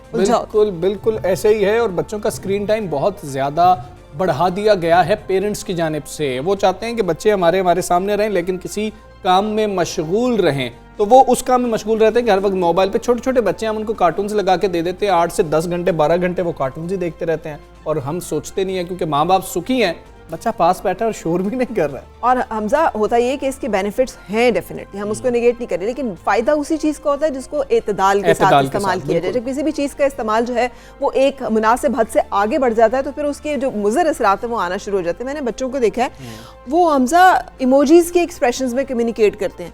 हाँ, वो बिल्कुल कार्टून कैरेक्टर्स की तरह, वो जिनको गेम्स देख रहे होते हैं उन्हीं की तरह वो अपने रिएक्शंस देते हैं, ऐसे ऐसे करते हैं। आपको उनके साथ एक जो सोशल लाइफ है, जो हमारा एक माशरती रवैया या किरदार है, वो उसमें मुझे लगता है कि वो एक एडजस्टमेंट बड़ा मसला बन गया है आज के दौर में। बिल्कुल ऐसे ही है। हम खुद भी ये बात करें लेकिन हमारे घरों में भी यही हालात है। मेरा 2 साल का भतीजा है, वो आके पकड़ाता है आपको रिमोट के, मुझे लगा के दें कार्टून। आप क्यों नहीं लगा के देंगे, वरना मैं ऐसा शोर करूंगा कि साथ वाले आके कहेंगे इसको लगा दो। मेरे घर में ये सूरत हाल है कि हर वक्त बच्चों ने हेडफोन्स लगाए होते हैं और कुछ बोल रहे हो तो आपको बोल के पता चलता है कि उन्होंने तो सुना ही नहीं है, और आपको जाके वो हेडफोन उतार के उनसे बात करनी पड़ती है। वो सुन रहे होते हैं लेकिन ये शो कर रहे होते हैं कि हमने तो लगाए हुए, आवाज बहुत ऊंची, आप चेक कर ली। तो अब सोचो ना हमजा कि आप बोल रहे हैं बच्चों से और वो हेडफोन लगा के वो अपनी दुनिया में मस्त फिर रहे हैं। तो ये इश्यूज हैं, इनके बारे में आमना बशीर हमारे साथ हैं, चाइल्ड साइकोलॉजिस्ट। अस्सलाम वालेकुम, thank you for joining us. बड़े दुखी हैं वालिदैन जो हैं ये इंटरनेट के इस्तेमाल से और बच्चों की इन तमाम मामलात पे। पहले भी आपसे इस पे बात हुई है, गाइड कीजिएगा कि जिस्मानी एक्टिविटीज़ तो रही नहीं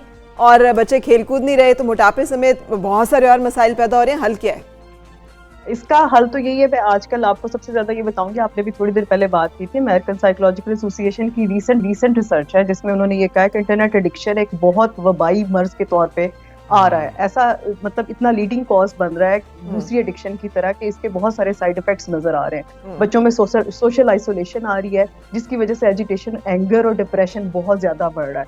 उसके लिए मैं ये कहती हूँ, आपने एक बात बड़ी अच्छी शुरू में की थी, एतदाल रखें हर चीज में।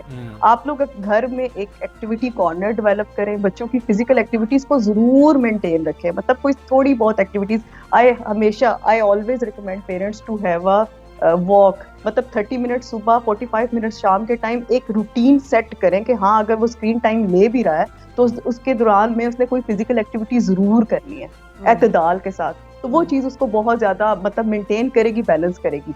और एक और प्रॉब्लम बहुत ज्यादा पेरेंट्स रिपोर्ट कर रहे हैं during this covid, eye strain का बहुत इशू आया।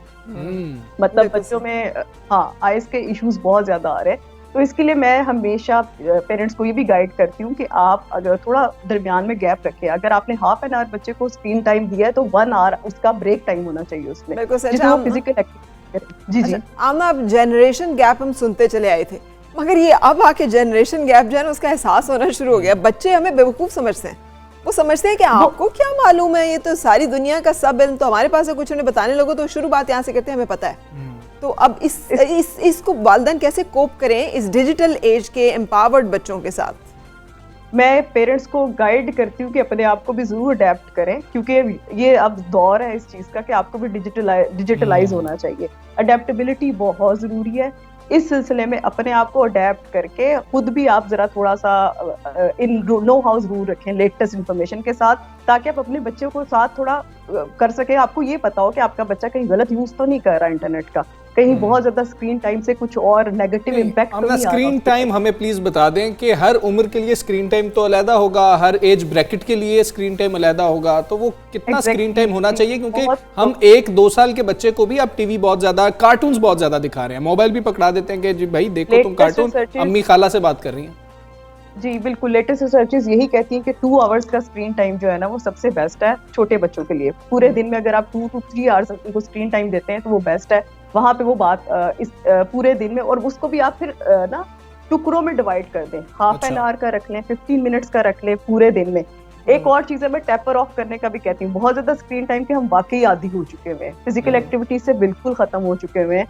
फिर दोबारा वही बात करूंगी, स्क्रीन टाइम रखें लेकिन एक ब्रेक के साथ जरूर, क्योंकि हम इससे छोड़ नहीं सकते। अब डिजिटलाइजेशन का दौर है और तो है। इससे बच्चों, मगर आमना मैंने जब देखा ना कि Bill Gates and Melinda Gates जो हैं उन्होंने अपने बच्चों को इजाज़त नहीं दी हुई, वो अपने बच्चों को मतलब यूज़ करने की इजाज़त नहीं दी। हम तो कह रहे हैं ना स्क्रीन टाइम कम होना चाहिए, दे डोंट लेट देम। वो कहते हैं किताब पढ़ो, ये छोड़ो ये माइक्रोसॉफ्ट और छोड़ो गूगल और छोड़ो ये कंप्यूटर जो सब कुछ है, किताब पढ़ो, किताब से सीखो। हम कह रहे हैं कि हमें थोड़ी बहुत इजाज़त देनी है। वही बात है कि आप इस दौरान में किताब, आप, मैं यही कह रही हूँ कि अपना एक स्केड्यूल टाइम बच्चों का मेंटेन करें, जिसमें फिजिकल एक्टिविटीज के साथ एक एक्टिविटी कॉर्नर हो, क्योंकि जब डिजिटलाइजेशन है हम छोड़ नहीं सकते। ऑनलाइन क्लासेस हैं जो कि चल रही हैं बच्चों की, और उसमें हम मतलब उसको हम प्रिवेंट नहीं कर सकते। हमें मतलब ऐसी चीजें अडेप्ट करनी, हमें भी अपने आप को अब अडेप्ट करना लेटेस्ट ट्रेंड्स के साथ। आई एम ग्लैड कि मेरे बच्चों के जो टीचर्स हैं वो बहुत अच्छे, वो मुझे इन्फॉर्म करते हैं। आपने देखा वो उसने ये अपलोड किया है, तो मैंने कहा मुझे तो कुछ नहीं पता। फिर मैंने अकाउंट बनाए कि मैं उनके ऊपर सुपरविजन रख सकूं, तो बच्चे इतने स्मार्ट उन्होंने ब्लॉक कर दिया। ब्लॉक मी। और फिर जब मैंने उनसे बैठ के बात की कि ये क्या, तो वो कहते हैं हमारी प्राइवेसी है, we don't want you to be in our social. अच्छा, मेरी अम्मा ने मुझे फ्रेंड रिक्वेस्ट भेजी फेसबुक के ऊपर ना, तो अब वो इतनी ज़्यादा आ रही होती हैं कि मैं पता ही नहीं लगा कि फ्रेंड रिक्वेस्ट आई है। तो बाकायदा उन्होंने मेरे से लड़ाई की कि तुम एक्सेप्ट नहीं कर रहे हो उसको। मैं कहा जी मैंने कंफर्म कर दिया और मैंने अपनी एक्टिविटी कम कर दी। नहीं, आप तो अच्छे मैंने भी अपने लिए कुछ रखा, मैंने एक्टिविटी कम कर दी। लेकिन फ़ायदे जो हैं वो अपनी जगह, नुकसानात बेहद हैं, और इन नुकसानात से बचाने के लिए वालिदैन को अपना भरपूर किरदार जो अदा करना होगा। मेरी तरह स्ट्रगल करना है सबको, तो लेट्स स्ट्रगल टुगेदर। और बच्चों की फिजिकल एक्टिविटी जो है ना उसको बढ़ाने की कोशिश करें, बच्चे को ग्राउंड में बाहर जाने दें, उसको खेलने दें, क्योंकि आप सब खेलते रहे हैं और माशाल्लाह आज आप सब दिमागी तौर पे भी बहुत बेहतर हैं, जिस्मानी तौर पे भी। ग्राउंड्स बचे कहाँ हैं हमजा? बहुत कम ग्राउंड्स, और ग्राउंड्स का कल्चर ही नहीं रह गया, वो गेम्स ही नहीं रह गई। लेकिन हमें इसको रिवाइव करने की जरूरत है। Time for break. ब्रेक के बाद सुबह सवेरे पाकिस्तान, सुबह सवेरे पाकिस्तान। Welcome back. सबसे सवेरे पाकिस्तान आप देख रहे हैं, एंड यू कैन इमेजिन कि हमारी क्या गुफ्तगू हो रही होगी। डेफिनेटली या क्रिकेट या खाना। इस वक्त जो है खाना हो रहा था, बात हम क्रिकेट की करने लगे, लेकिन हम वैसे बात खाने की कर रहे थे। खैर, हम आपसे बात करेंगे क्रिकेट की कि कल दूसरा टेस्ट मैच जो है पाकिस्तान और जनूबी अफ्रीका का रावलपिंडी में जो है वो खेला जाएगा, और दोनों टीमों ने सीरीज़ के दूसरे और आखिरी टेस्ट मैच के लिए तैयारियां बहुत तेज़ कर दी हैं, प्रैक्टिस की जा रही है, और हम उम्मीद कर रहे हैं कि क्लीन स्वीप करेंगे हम जनूबी अफ्रीका को। बिल्कुल, आगे भी आप ही बता दें, मैं तो अभी तक खाने में ही उलझी हूं। अच्छा चलें, मैं आपको बताता हूँ एक अच्छी खबर भी है क्रिकेट लवर्स के लिए। वो ये है कि PSL में इजाज़त मिल रही है शायकीन को। पहले 25% जा सकेंगे, फिर 50% सेमीफाइनल और फाइनल में जा सकेंगे, और ये बहुत अच्छी बात है कि तमाशाई जा सकेंगे। और क्रिकेटर्स को बहुत अच्छा लगता है जब वहाँ पर जब छक्का लगता है और तालियां आती हैं और विकेट गिरती है, तो फिर जो शोर हो रहा है। मगर मुझे लगता है हमारे शायकीन को ना एक बड़ा शौक भी है, वो है कि पता नहीं किसी तरह से जाके प्लेयर्स को मिले। तो बायोसिक्योर बबल भी चल रहा है, जो लोग जाएंगे उनको बड़ी जिम्मेदारी का मुजाहरा भी करना होगा। और दूसरा ये कि या तो वैक्सीन लगवा के जाएं, या फिर ये कि खुद बहुत एहतियात से काम लें। और ये जो एक जज्बाती, वो जो रिवायती पाकिस्तानी क्रिकेट फ़ैन है ना, उसका किरदार ज़रा मुश्किल होगा स्टेडियम में बैठ कर निभाना। बड़ा देखने के मैच देखने के जो तरीके हैं ना वो भी तब्दील हो जाएंगे, वो तब्दील हो जाएंगे कुछ। और लेकिन अच्छी बात है, कम लोग भी जाएं जरूर और जाके हाँ, उसके बगैर तो क्रिकेट का मजा नहीं आता हमजा। बिल्कुल ऐसे ही है। तो अभी कुछ बात कर लेते हैं, हम ही सारी बातें नहीं करेंगे। नसीम राजपूत साहब हमारे साथ मौजूद हैं, सब्जियाकार हैं। नसीम राजपूत साहब अस्सलाम वालेकुम, गुड मॉर्निंग। पहले तो टेस्ट मैच की बात कर लेते हैं, क्या उम्मीदें आपको दूसरे टेस्ट मैच से और कोई तब्दीली मुतवक्के है? कोई पाकिस्तान तब्दीली कर सकता है? ओपनर्स नहीं चले थे। वालेकुम अस्सलाम हमजा और फरा। तब्दीली वैसे हो सकती है अगर देखा जाए तो, क्योंकि पिच की कंडीशन कराची के मुकाबले में पिंडी की बिल्कुल मुख्तलिफ होगी और आमतौर पे होती भी है। इसमें ख़ास तौर पे वेदर का बहुत बड़ा अमल दखल होता है, जिसमें स्पिनिंग ट्रैक या ऐसा ट्रैक जो कराची में बनाने में कामयाब हो गए थे, या चूँकि इतनी ज़्यादा सर्दी नहीं थी शायद ऐसा ना बन पाए। अगर ऐसा ना बन पाया तो फिर लाजमी तौर पे पाकिस्तान किसी एक स्पिनर को ड्रॉप करेगा और उसमें नोमान के चांसेस बहुत ज़्यादा हैं। अगर नोमान ड्रॉप होते हैं तो उस सूरत में पाकिस्तान के पास दो ऑप्शन फास्ट बॉलर्स में मौजूद हैं, हारिस रऊफ की सूरत में मौजूद है और ताबिश खान की सूरत में मौजूद है। हारिस रऊफ की सूरत में जो है वो सिर्फ 7 फर्स्ट क्लास विकेटें हमें दिखाई देती हैं। कोई फर्स्ट क्लास क्रिकेट का इतना एक्सपीरियंस नहीं है, ये लॉन्गर वर्जन है। अब तक हमने हारिस रऊफ को शॉर्टर वर्जन में देखा है, T20 में देखा है या वनडे में देखा है। इस लिहाज से ताबिश की 598 विकेटें हैं, 598 विकेट्स हैं, कोई 12 उनके 10 विकेट्स हॉल हैं, कोई 25 उनके जो है वो 5 विकेट्स हॉल हैं। अपनी पिचेस पे खेलने का तजुर्बा है। और एक चीज़ बहुत इंपॉर्टेंट है हमजा के हमें ऐसे प्लेयर्स को मुंतखब करना चाहिए जिन्हें अपनी पिचेस पे खेलने का ज़्यादा से ज़्यादा एक्सपीरियंस है। ये हमने नोमान की सूरत में देखा, उन्हें पता था गेंद को पिच कहाँ पे करना है, आप जानते थे वो इन तमाम चीज़ों को। वो जो एक्सपीरियंस था वो पाकिस्तान के लिए काउंट कर गया था। अब देखते हैं पाकिस्तान टीम की मैनेजमेंट क्या करती है, ये बहुत इंपॉर्टेंट है। काफ़ी अरसे से फरा और हमजा हम यही देखते हुए आ रहे हैं, पसंद नापसंद बहुत ज़्यादा दिखाई देती है। इस T20 टीम के अनाउंसमेंट को अगर आप देख लें जो किया गया है अगेंस्ट साउथ अफ्रीका, आज जनूबी अफ्रीका के T20 क्रिकेटर्स भी पहुंच रहे हैं, वो भी किसी कमर्शियल फ्लाइट से आ रहे हैं, वो किसी ऐसा नहीं है किसी चार्टर्ड फ्लाइट से आ रहे हैं। तो कमर्शियल फ्लाइट से पहुंचेंगे, वो लाहौर में ज्वाइन करेंगे। फिर पाकिस्तान के वो प्लेयर्स के जो T20 टीम का हिस्सा हैं वो भी आज ज्वाइन करने के लिए जा रहे हैं। आज बड़ा इंपॉर्टेंट दिन है, लेकिन आज कौमी असम्बली में भी बड़ा इंपॉर्टेंट दिन है, आप दोनों को पता तो होगा। जी जी, आप किस तरफ इशारा दे रहे हैं, आप वो हमें क्लियर कर दीजिए, हम आपको बताएंगे हमें इल्म था या नहीं था। देखिए आज 2 बजे कौमी असम्बली के रुकन, कौमी असम्बली की कायमा कमेटी बराए बैनुल सूबाई राब्ता पब्लिक अकाउंट्स कमेटी के रुकन इकबाल मोहम्मद अली खान साहब आज एक सवाल उठा रहे हैं और वो सवाल जो है वो उन्होंने कल जमा करा दिया। आज 2 बजे जो सेशन होगा कौमी असम्बली का, उसमें उमर अकमल के हवाले से वो बात करेंगे और उसके साथ साथ खालिद लतीफ़ के हवाले से वो बात करेंगे। इकबाल मोहम्मद अली खान पाकिस्तान की वो शख्सियत है कि जिन्होंने खेलों में करप्शन के हवाले से पहली मरतबा बिल जमा कराया, किसी एक शख्सियत ने, जब से पाकिस्तान की तारीख है। और अब वो बात ये कर रहे हैं, देखिए आपको याद होगा जिस वक्त PSL सीजन 5 से पहले उमर अकमल पे पाबंदी लगी थी, तो उसके बाद इंडिपेंडेंट एडजुडिकेटर का तकर्रुर किया गया था केस को सुनने के लिए, जिन्होंने 3 साल की सजा उमर अकमल को सुनाई थी। फिर उमर अकमल ने अपील की थी और जस्टिस मीरा चौहान, उससे पहले फजल मीरा चौहान साहब ने जो है वो इस सजा को कम करके 18 माह कर दिया था। पाकिस्तान क्रिकेट बोर्ड ने ही दोनों जजेस का तकर्रुर किया था। आइन के तहत पाकिस्तान क्रिकेट बोर्ड ही जजेस के तकर्रुर का इस्तेकाक रखता है। उन्होंने दोनों जजेस को किया, लेकिन जब दूसरे जज ने सजा जो 36 माह थी वो कम करके जब 18 माह कर दी थी, तो पाकिस्तान क्रिकेट बोर्ड ने लुज़ैन में खेलों की सालसी अदालत से रुजू किया। तो वो ये कहते हैं कि पाकिस्तान क्रिकेट बोर्ड को इस तरह पैसा लुटाने की क्या जरूरत है। आप जो है वो अपने ही क्रिकेटर्स के अगेंस्ट जा रहे हैं, आप ही के लगाए हुए जज ने ये फैसला सुनाया है, फिर आप अपने जज के अगेंस्ट जो है वो जा रहे हैं। तो कितना पैसा है क्रिकेट बोर्ड के पास?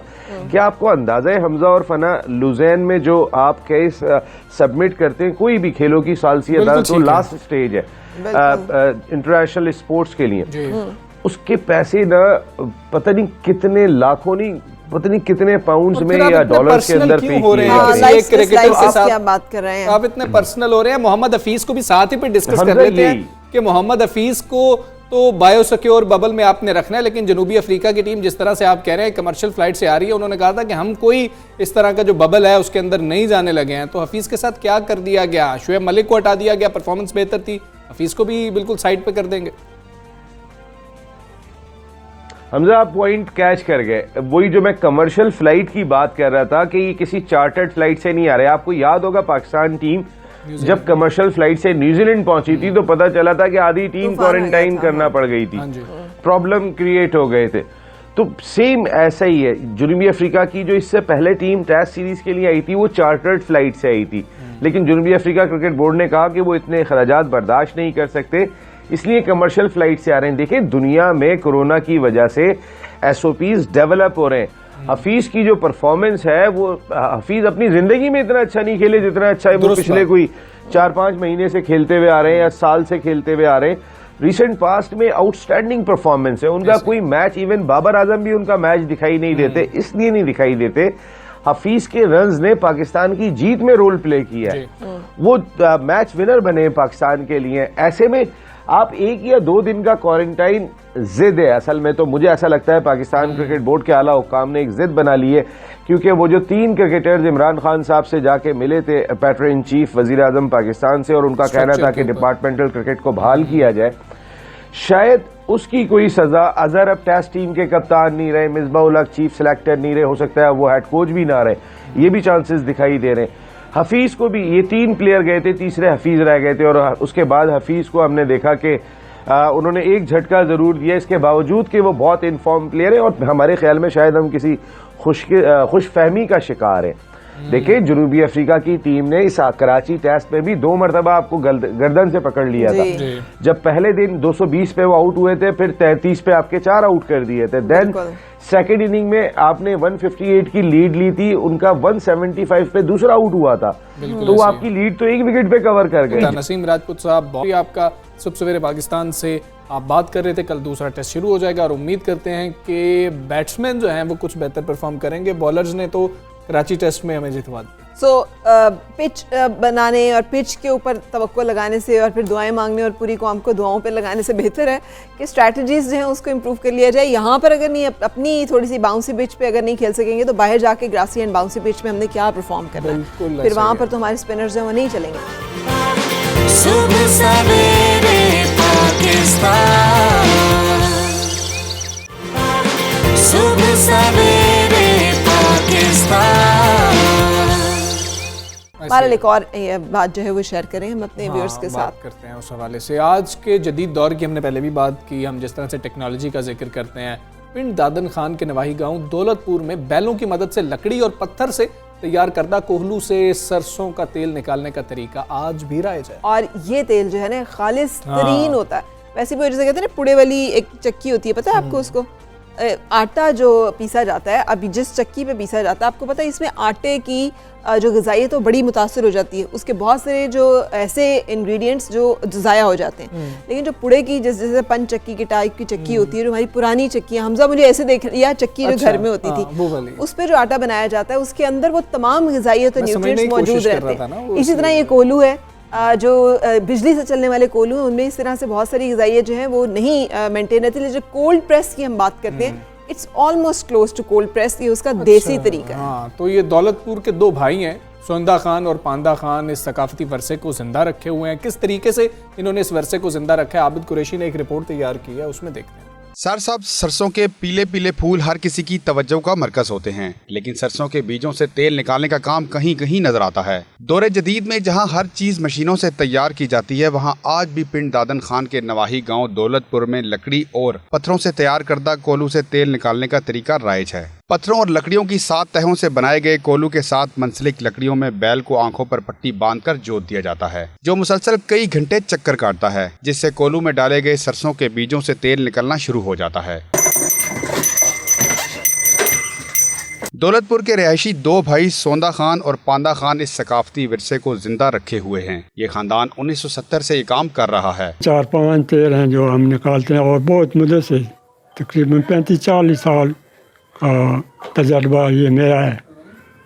30-35 साल हो चुके हैं हम काम करते हैं। अहले इलाका का कहना है कि उन्हें दोनों भाइयों पर फख्र है कि वो दौरे कदीम की इजाद और हमारी सकाफती रवायात को जिंदा रखे हुए हैं। वो लोग जो मार्केट से मिलने वाले ऑयल और घी को इस्तेमाल करते हैं, मेरा उनके लिए मशवरा ये है कि वो इस कोल्हू से निकलने वाले ओरिजिनल तेल को इस्तेमाल करना शुरू कर दें। कोल्हू से सरसों का तेल निकालने से ये साबित होता है कि यहाँ के लोग अपनी सकाफत से किस हद तक प्यार करते हैं। जिंदा कौमें हमेशा अपनी सकाफत से जुड़ी रहती हैं। कैमरा टीम के साथ आबिद कुरैशी, 92 न्यूज़, पिंड दादन खान।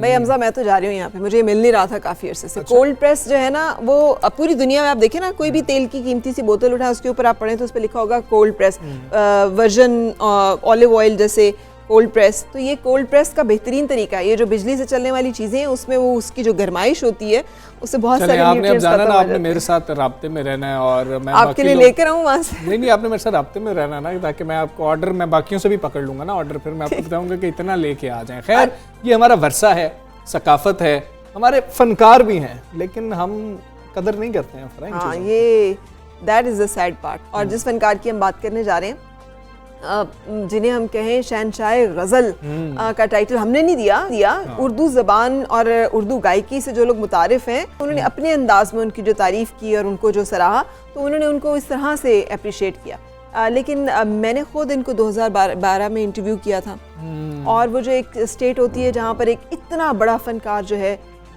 वो जब नज़रअंदाज होता है या उसको जब ज़रूरत पड़ती है, तो फिर उसके ऊपर क्या सितम ज़रीफ़ी होती है, वो तकलीफ दे। हम उस्ताद मेहदी हसन खां साहब की बात कर रहे हैं, और जुल्म ये है कि हम ये कहें कि मर के भी करार नहीं पा सके हैं, चैन नहीं पा सके हैं। कुछ ऐसा ही हाल है गज़ल को अमर कर देने वाले शहनशाह गज़ल मेहदी हसन खां साहब के साथ। ऐसा ही कुछ हुआ है, हम सब ने किया है, हम सब ने वो क्रेडिट नहीं दिया जो उनको मिलना चाहिए। अभी जिस इशू की बात कर रहे हैं, स्क्रीन पे आप मनाजिर देख सकते हैं कि इनकी आखिरी आरामगाह जो है वो कचरा कुंडी में तब्दील हो गई। पूरा कब्रिस्तान जो है, यहाँ पर कचरा जो है वो फेंका जा रहा है, जिसके ऊपर जो है ना वो बहुत सारे लोगों ने तकलीफ़ का इजहार भी किया और इसके बारे में इनिशिएटिव भी लिया है कि आप इसको रिवैम्प करें, इस कब्र को, और यहाँ पर जो है बेहतरी लाई जाए।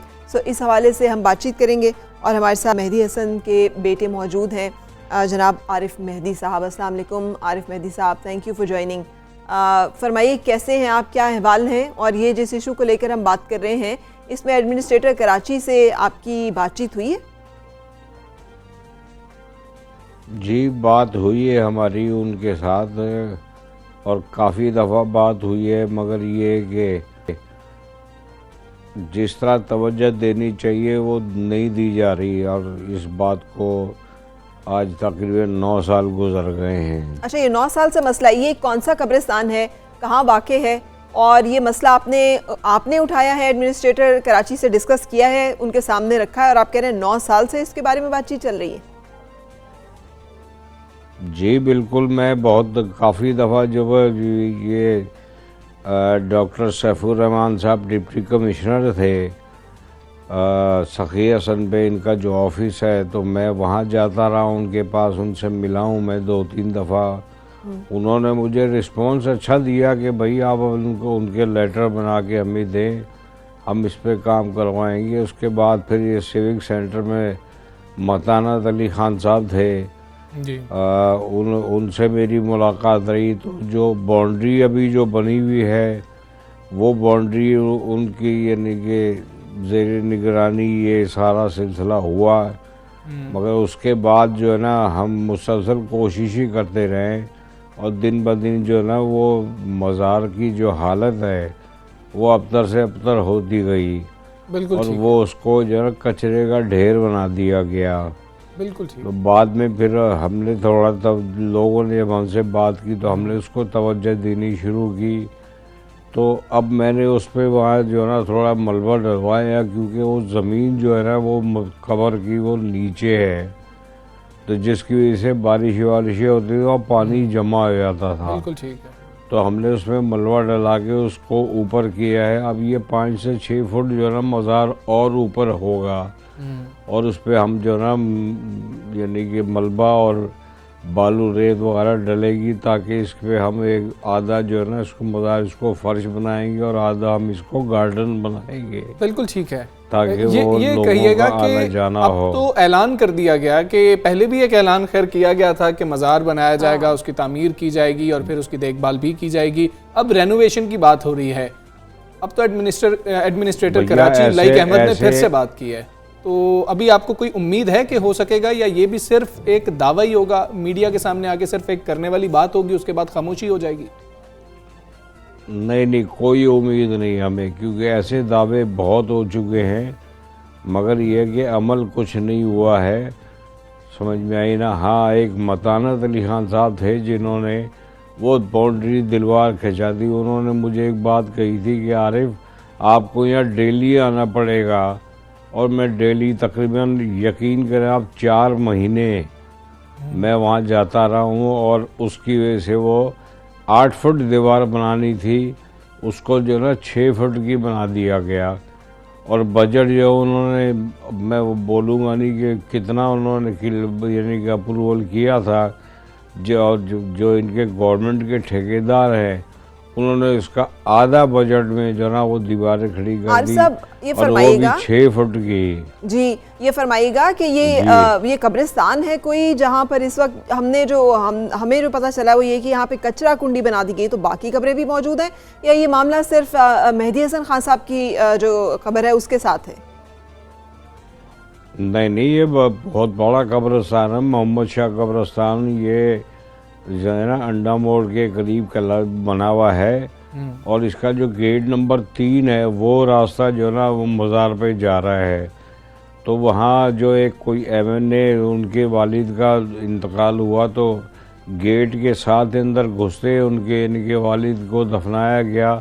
तो उस पूरी जो ना रोड के ऊपर गेट नंबर 3 पे जो ना खंबे लगा के लाइटें लगा दी 2 दिन के अंदर, और जो वहाँ से जो आधा किलोमीटर का रास्ता भी नहीं अंदर जो मज़ार को जा रहा है, 5-6 खंबे वहाँ नहीं लगाए गए इन लोगों से। तो जबकि हमने उनको भी मैसेज भिजवाया था कि जो सब लोग हैं, जिन सब लोगों के वहाँ पे उन वारिसीन तो मौजूद होंगे जो सब लोग वहाँ पे मदफून हैं, तो वो सब लोग मिलकर इस मामले में क्यों नहीं बातचीत करते? अगर इस तरह से मतलब ये तो तौहीन है कब्रिस्तान की भी कि वहाँ के जो आदाब हैं उसमें ये है कि वहाँ पे कचरा तो नहीं फेंका जा सकता, वहाँ पे इस तरह से बेहुरमती तो नहीं की जा सकती है कब्रिस्तान की, तो फरमाइएगा कि उसके बारे में सेंसिटिविटी क्यों मौजूद नहीं है एडमिनिस्ट्रेशन? और साथ ये भी बता दीजिएगा कि क्यों हम अपने फनकारों की कदर नहीं करते हैं, हुकूमती सतह पर क्यों उनको ऑन नहीं किया जाता है? आपने क्या कुछ देखा जब खान साहब इंतकाल कर गए, उसके बाद जो हालात सामने आए? जनाब, ये तो 70 सालों से यही हो रहा है। आप देख लीजिए, मैडम नूरजहां से 20 साल पहले दफनाया गया, डिफेंस में उनकी खबर है, समझ में आए ना, उसको भी कोई उनके जो चाहने वाले हैं वो चले जाते हैं तो उसकी देखभाल हो जाती है। मगर ये कि जो मेरे वालिद साहब के मज़ार का हाल हुआ, क्योंकि गवर्नमेंट ने जब इनको दफनाया जा रहा था कि जी हम इनको जो है ना 2500 गज ज़मीन वहाँ मेंशन की गई कि यहाँ इनको दफनाएंगे, वो दफना तो दिया, दफनाने के बाद उसको जी ताजमहल बनाएंगे और ये बनाएंगे वो बनाएंगे, बातें तो बहुत हुई। और उस वक्त हिंदुस्तान में भी लता जी ने इस बात को मेंशन किया था कि जी जिस तरह ही आगरा में ताजमहल बना हुआ है मोहब्बत का, ये म्यूज़िक का ताजमहल खान साहब के मज़ार के हवाले से बनना चाहिए। तो वो उस वक्त तो जब बातें की गई, अब हम इसको वाइट टोटल बनाएंगे ताकि ये वाइट महल म्यूजिक का वाइट में कोई वादा पूरा नहीं हो सका। आरिफ मेहदी साहब, बहुत शुक्रिया आपका। मुझे वो शेर याद आ गया, कितना बदनसीब है ज़फ़र के दफन के लिए 2 गज़ ज़मीं भी ना मिली कुए यार में। वो लोग जिन्होंने सारी ज़िंदगी इस मुल्क के लिए काम किया हो, अपनी आवाज़ के ज़रिए से, अपने फ़न के ज़रिए से खिदमत की हो, अगर उनके साथ उनके जाने के बाद ये मामलात हों तो ये यकीनी तौर पर बाइस शर्म भी है। और आज भी ये सब मेहदी हसन खान साहब की गज़लें सुनते हैं, गाते, बहुत मतलब जगह जो है उनके गाए हुए गीत जो है वो गाए जाते हैं। सो इस बारे में नज़र करने की और इस बारे में फैसला करने की बहुत ज़्यादा ज़रूरत है। हम दोनों को इजाज़त दीजिए, अल्लाह हाफिज़, अपना बहुत ख्याल रखिए। सुबह सवेरे पाकिस्तान।